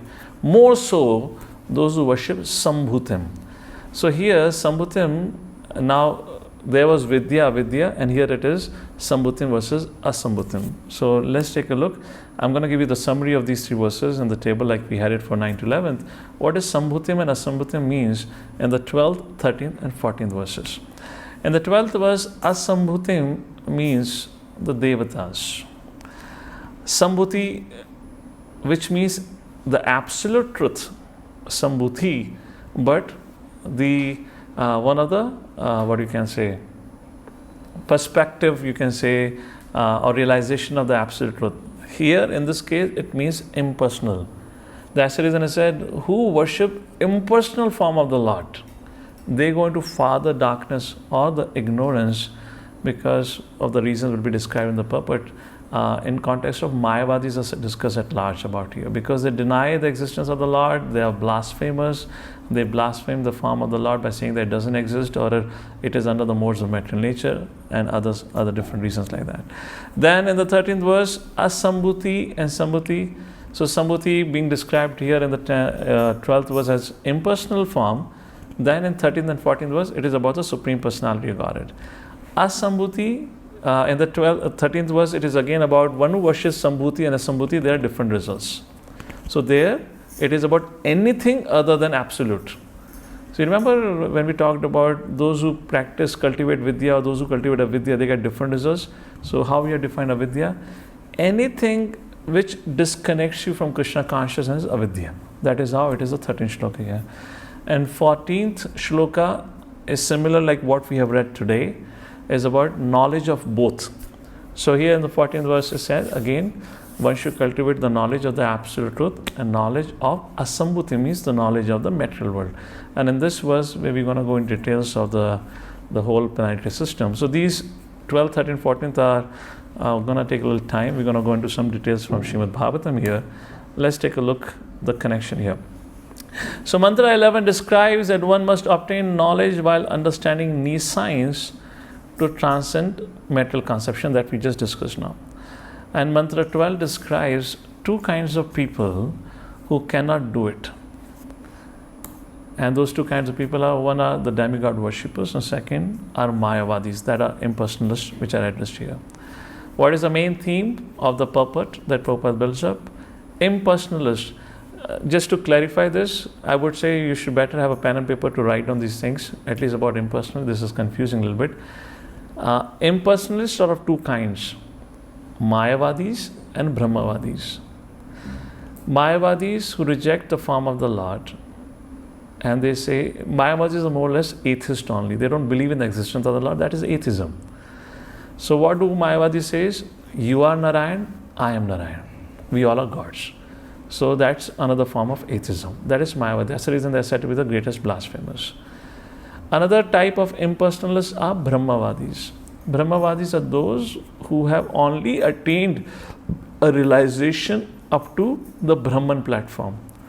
They have only understood, Vadanti tat tattva vidas tattvam yajnanam advyam brahmeti pramatmeti bhagwan iti shabdete. So they only have got realization up to the Brahman platform. They are called as Brahmavadi. They are not rejecting the form of the Lord. They do not say anything on that aspect. So we'll see how Bhagavad-Gita defines both Brahmavadis and Mayavadis. So in Prabhupada purports, you might find many times Prabhupada using impersonalists are rascals. They are bogus. When it is said like this, it is not aimed at Brahmavadis, it is aimed at Mayavadis.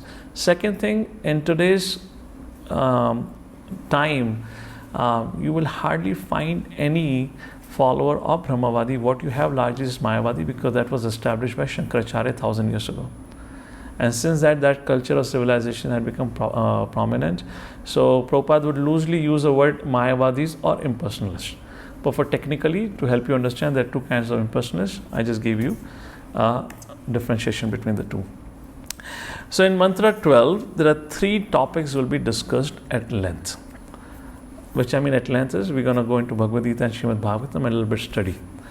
There are three key points which are being elaborated in the 12th purport. First, even the Devatas and Rishis cannot understand the absolute truth. Or it's mentioned, misunderstand the absolute truth to be impersonal.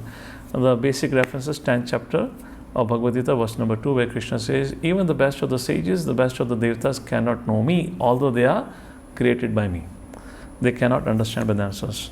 Second point which is discussed in the purport is demigod worshippers stay in the dark material world.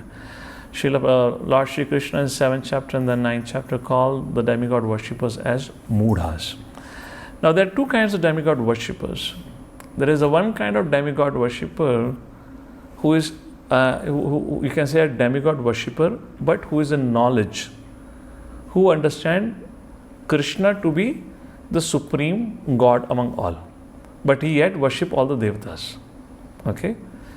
And then there is a demigod worshipper in ignorance who considers his worshipable devata to be the supreme. You're getting the difference between two? Now, this is not our situation where we say Krishna to be the supreme, but we are not demigod worshipper. Because we don't worship demigods, we worship demigods in relation to Krishna as Krishna's, you can say as subordinates. When it comes, we first offer worship to Krishna, offer Krishna's prasadam to them. So when we call as demigod worshipper are two types. One is in knowledge, one is in ignorance. Means one who is in knowledge are many those families, those who are worshipper of Narayan and Vishnu. Simultaneously worshipping Narayan, they also worship many devatas. Their main deity would be of Vishnu or Krishna or Narayana, but you'll find all Ganeshji, Durga, everyone upon the altar. That is not Vaishnavas do. And the demigod worshippers in ignorance are those who consider their devata to be supreme, Ganeshji to be supreme, Durga to be supreme, etc. etc. There are two kinds of demigod worshippers, so we'll see that. Second point. And third, we'll discuss in length about Mayavadis. Why we have already discussed why Srila Prabhupada speaks very strongly against Mayavad. We had quoted Madhavacharya's commentary for that in one of the previous verses. Here, when Mayavadi's discussion will come, we're going to look into it, how Mayavadi or this Mayavadi philosophy have actually destroyed the Vedic culture, have distorted the Vedic culture, and have actually taken people, the potential candidates for practicing spiritual life, away from spiritual life by making and presenting spiritual life as a very, very boring lifestyle and things like that. And we also will look a little bit into the history of how this whole Mayavad philosophy started. We'll start from Shankaracharya. We'll not start from Shankaracharya. We'll start from Buddha. 2,500 years ago, what happened on this land of Bharatvarsha, what was going on, why Buddha had to appear, and then why Shankaracharya had to appear, then why Ramanujacharya, Madhvacharya, then why Shri Chaitanya Mahaprabhu had to come. So we'll look into the whole history of that. So we'll give you that kind of discussion here, and that's how the 12th verse would be. So with that, as our time is up, we'll pause here. So my request to all of you is kindly do read the purport, so that will not go through the purport then. I'll give you the presentation so we can cover this whole discussion, because next 2-3 verses are going to require a little more longer discussion that way. Fine. So please, when we meet next time, come prepared with reading of the whole purport, and then if you would have any questions from the purport, then we can take that. So with that, we pause for today here. Thank you so much for your kind attention, and of course, a little inconvenience that happened in the beginning. We got delayed because of it. If anyone has any concluding comments or any clarification, we'll take that, or else we pause for today. Hare Krishna. Yes, Prabhu, Varsha Mataji has raised the hand. Oh, yes. Hare Krishna Prabhu, thank you. In last text 11, you mentioned that you were going to say something about Madhavacharya's commentaries.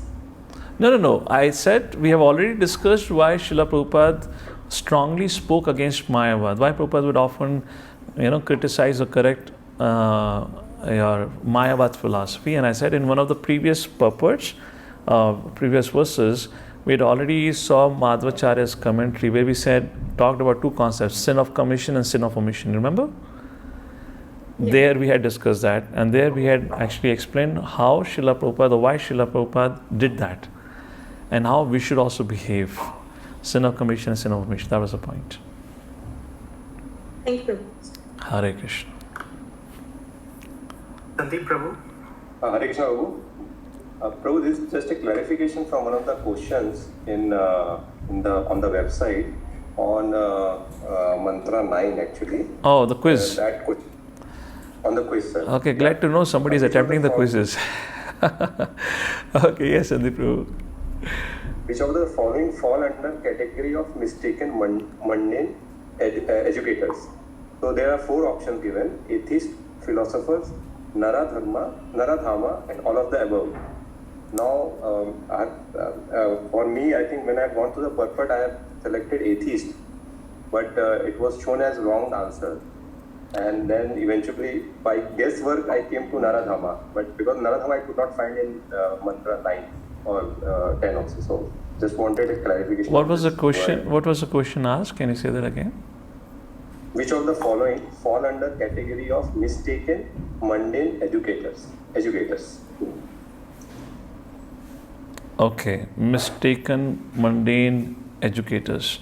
So 9th verse, those who claim to be in knowledge, but they do not have real knowledge. Okay, and the answers given were atheists, Naradharma, and philosophers, and all of the above. Atheist, Naradama. In the birth, What's the correct answer? It should be the D actually, all of the above. it is showing Naradama. Okay, I'll have a take a look. No, not only Naradama. Naradama actually does not precisely make sense here. But actually, if it has to be, it would be philosophers, the mundane philosophers. I'll take a look at it. All right, Sandeep Prabhu? Okay, Prabhu. Thanks. All right. So we conclude for today. then? Just I've got one question as well. Can I Okay. ask? Yes, Nitai Prabhu. Yeah, Prabhu, you mentioned about that even soul has got the senses. Mm-hmm. So that's something that I've never heard before. So please Prabhupada can you wrote, clarify more on this? Prabhupada wrote in the purport, no, spiritual senses. You know, even the spirit soul has senses. Just a simple example that Prabhupada mentioned in the second chapter of Bhagavad-Gita about how, making a point that Krishna has a form. So he gives an example that we are able to get a form because the soul has a form. Soul is not formless. And then Prabhupada says, just like the body wears a dress, the dress has got a particular form. That form comes because the body has got a form. So now we have a physical form that is only possible because spirit has got a form. The soul is not formless. The soul has got a form. Similarly, we have spiritual senses. Now Krishna is said to be Satchit Ananda. For him, he can do with his eyes the work of all other senses. That is spiritual sense. He has that, right? Now those who are in the spiritual world, wouldn't they have a spiritual sense? They wouldn't have eyes, the nose, the ears. When you read in the third canto Srimad Bhagavatam, the description, even the second canto, when Brahma got the vision of the Vaikuntha, he saw the Vaikuntha Vasis. They entirely looked like Lord, except for the Kaustava Mani wasn't there and Shiva Samak wasn't there, which is a prerogative of Lord Vishnu. So they all had, the eyes, beautiful lotus-like eyes, the ears, the nose. These are senses, now. So in Vaikuntha, they cannot have anything of matter. That is Satchitananda. All right. And then, Prabhu, what is the source of the desire? Is it a soul or the senses? Senses which are linked to the soul. What is the source of desire? What do you exactly mean by that? Yeah. So whenever any desire comes to somebody, so okay. Is that That's, basically comes to the soul or yeah. the senses which are linked to the soul? Soul is the root cause of all the desire. The desire is a function of soul, but the desire in our conditioned state gets originated in the mind. Now, what it means to get originated in the mind, soul and body.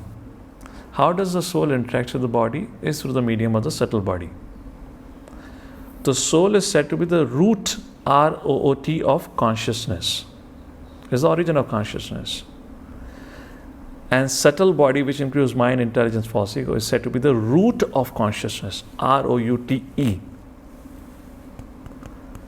Through this subtle body, all our desire gets manifested and gets fulfilled by the external body. Now, when the interface is contaminated, so whatever is going to cross through also becomes contaminated. Yes? So if your interface through which your desires are going, it's contaminated with the desires, with the conditioning of exploitation and whatnot. What manifests outside of it is also contaminated. So if you look at all of our spiritual path that we follow, it aims at purifying what? Physical body or the soul? We talk about, chanting purifies, seva purifies. Purifies what? Physical body, soul. What gets purified? Soul. Subtle body. How can soul get purified? Soul is always pure. The desire that is arising in this world. So subtle body that gets purified. The mind gets purified. The intelligence. How does mind get purified? By the chanting of the holy names of the Lord. How does intelligence get purified? By reading Vedic literatures. How does gross senses get purified? By engaging in physical service. So what is getting purified? It's a subtle body. And to the degree subtle body becomes purified, to that degree there is a transparent communication. Does that mean, Prabhu, even the desires which are coming from the souls are always pure? Well, in that scenario, you have to understand two ways, because then the question will follow up. If the desire is always pure, what the heck are we doing here? That will be a follow-up question, So let me put it this way. When we come to this world, or how we come to this world, the main reason is developing a sense of envy towards Krishna. That's what is being described. Now we are getting into an area where it will lead to a lot of debatable questions and connections and things like that. But Prabhupada time and again mentioned it is because envy towards Krishna. And that envy, when it arises, because now we want to be in the position of Krishna. So Krishna says, all right, this is the material world for you, where you can be in my position because you want to be the controller, proprietor, and enjoyer. So we come here. When we are in this material world, the very first thing happens is we get covered over by ignorance. This avidya is of 5 types, which is described in 3rd canto of Srimad Bhagavatam. We'll not go into details, but we get covered by avidya. The moment the jivatma, which means the spirit soul, gets covered over by avidya, there are 5 layers of avidya. When it gets covered over by avidya, that is a time material desires manifest. When material desires manifest, then sinful activity takes place. This is the verdict of Srila Rupa Goswami in the 1st chapter of Bhakti Rasamrita Sindhu. So we get covered by avidya, and avidya are of 5 types, like this. So simultaneously, if you read the 2nd chapter of Bhagavad-Gita, Prabhupada says soul is always pure. So what had happened is, because of that one, whatever wrong desire or whatever you want to call it, how it functions, I don't know. It's difficult to put into the words like that. If you continue digging into this question, we'll end up into the question, how did we land it here? What one mistake we did there because of which we came here. That's the reason I'm saying we get into a debatable subject then. How did we came here? And there are different perspectives, and I have my own standpoint of, viewpoint on it. So I don't want to get into the subject matter that way, but that's the point. So technically, if you understand, soul is always pure. Soul is covered over. And Prabhupada will give another example, just like a rainwater from the clouds, it's pure. But when it comes to the surface, then it gets contaminated. And Prabhupada will give an example to tell about how the soul comes into this world. Soul is always pure, but when it comes in contact with the material energy, then it gets contaminated. Contaminated means it gets covered over. So still it's unaffected, but it gets covered over. So what is the exact situation? That is a homework for all of us to do through the process of self-realization. We'll get to know what exactly happened with us. I don't want to build up onto the subject in a way that it ends up into some more doubts about it. And I know if we continue with the discussion, it's eventually going to come to the question, did we really fall down?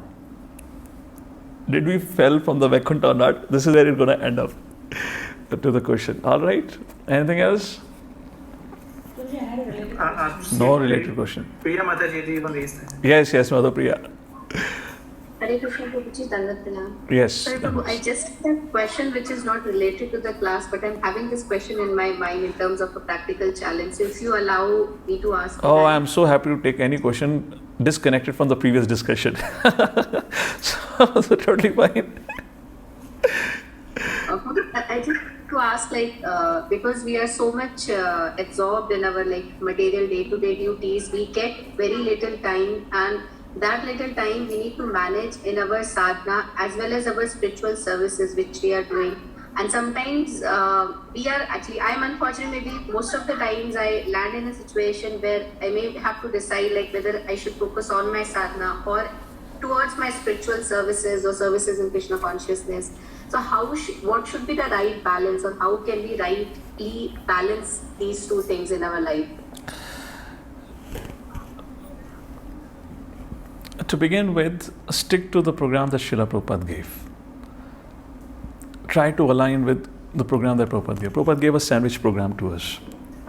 Start early in the morning with the spiritual practice, spend your day in your professional responsibility, household affairs, whatnot, and your day again with Krishna conscious activity.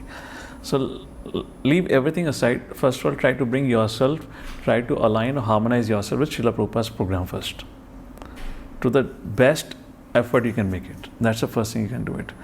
Once that has happened to some extent in your life, then because your spiritual practice have got to some degree stable, you're able to chant in the morning hours, you're able to hear and read regularly.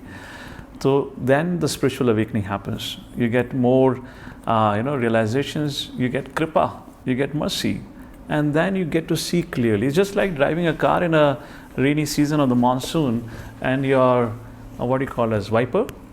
Wiper has stopped functioning. What's going to happen? It becomes completely hazy. So whenever a question is about I'm confused, it's because our consciousness is hazy right now. And for us, it is our responsibility to clean up the consciousness, and to switch on that wiper means to go back to the basics, stick to the formula that Prabhupada gave. Foremost of it is the morning program. To the degree we continue to compromise on morning program, our consciousness would never ever become clear. There is no shortcut to it. Even if I tell you, okay, Mother Priya, this is what you need to fix in your life, this, yet you will not be able to accept it wholeheartedly.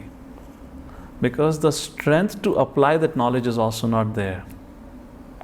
Knowledge, all in all, is not sufficient. A lot of people have got a lot of knowledge. Even within ISKCON, we have got too much knowledge. But how much we put into practice? The strength to apply that knowledge comes from kripa and from our spiritual practice. So I'll say two things. Stick to Prabhupada's formula of the sandwich program, morning program, and the rest of the day perform your duties, and the evening arti or something that you can do with your family and read Krishna book, etc. And second thing, have one objective. Why am I here with ISKCON? Why am I practicing spiritual life? Is to please, not to prove. I'll say that again. I've been repeating this point from the last few sessions again and again, either Brahmachari forum or congregation forum, wherever. We have got this so much materialistic idea about proving ourselves. We are not here with ISKCON. We are not taken to Krishna consciousness to prove that I am a great sadhu or a sadhaka.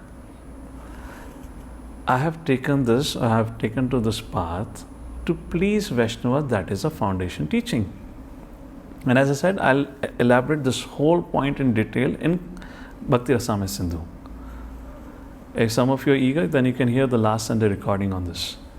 The whole discussion was on the subject of kripa, how we attract kripa. So that's the point. All right?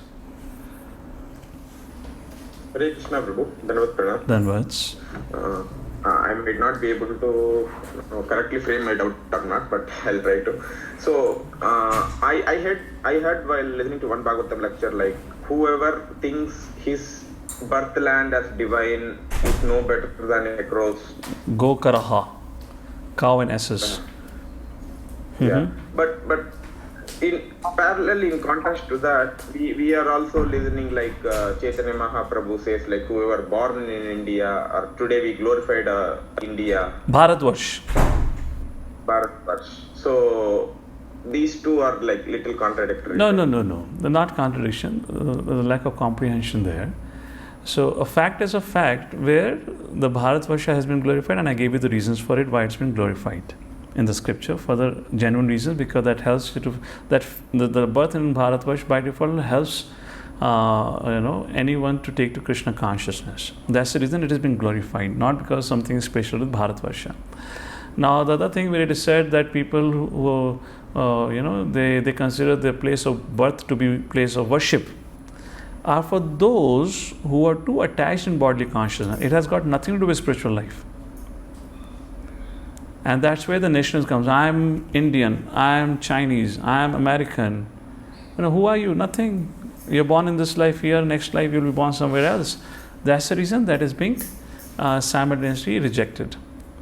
But the birth in Bharatvarsha is simultaneously glorified just because that helps one to take to Krishna consciousness. As I said in the very beginning of the class today, there is a rasgulla. One rasgulla can be criticized or said to be a sinful. Other could be said as prasadam. Why? It's the same rasgulla. If that rasgulla you eat it without offering to the Lord, it becomes sinful. 3rd chapter of Bhagavad-Gita. The same rasgulla, when you offer to the Lord, it becomes prasadam. So it's not about rasgulla, but it's about what you do with it. So it's not about the place of birth, but what you do with that place of birth. If that place of birth is helping you become Krishna conscious, that is glorified. And if you are just attached to that place of birth for the sake because you are born there, that is being rejected. All right? Okay, so yes, Mother Sumana. Hare Krishna, Prabhuji, Dandavat. Prabhuji, this Mayavadi word we heard number of times. Actually, it was so confusing to me. So whatever you said, I have understood today, like what is Mayavadi and Brahmavadi. But I still have that question, like wherein I have heard people saying that if someone is worshipping a different demigod, for example Shiva, they are still called as Mayavadis. Is that correct, Prabhuji? No, how is it called as Mayavadi? See, Mayavadi is not a designation, they are not a demigod worshippers. Even Mayavadis worship Devatas. I have shared my experience. I had stayed in Shivananda's retreat at Bahamas Island, down south of America for a week. I was there and I had attended the initiation ceremony. So it's very interesting. So one boy was there from Europe somewhere, I forgot. So when he went there, so there was an American sadhu who had become a guru there in Shivananda's ashram there in Bahamas. So he asked him, who is your Ishta Devta? He said, Ganesh. So he said, all right. So your initiated name is Ganesh Das. Ganesh Das or something, he gave a name. Then there was a girl from Paris who had been connected to this forum. So then she came for initiation. So she was asked, who is your Ishta Devta? And I guess she said Durga or something. So she became Durga or whatever they do a follow-up after that.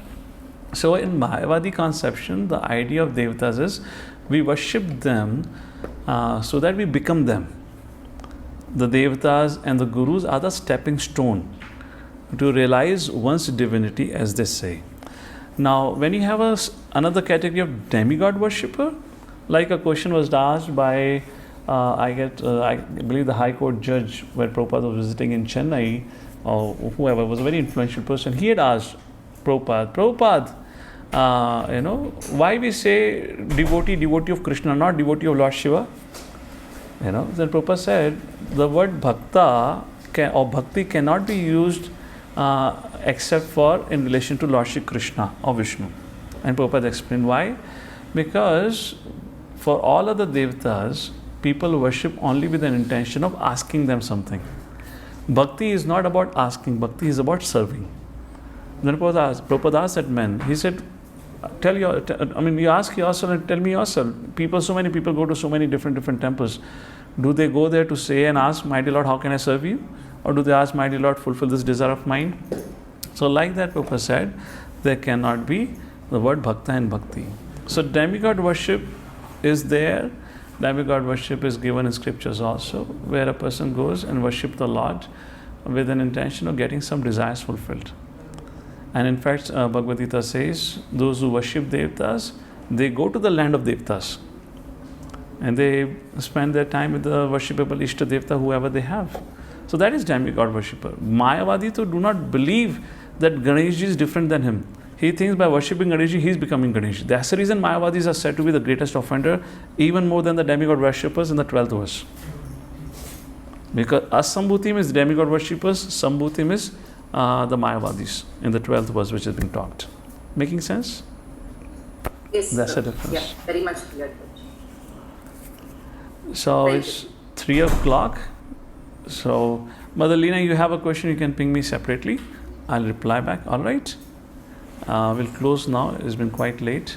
So, thank you all for joining in. We'll meet next week, next Saturday. Hare Krishna. Srila Prabhupada ki jai. Śrī Īśopaniṣad ki jai.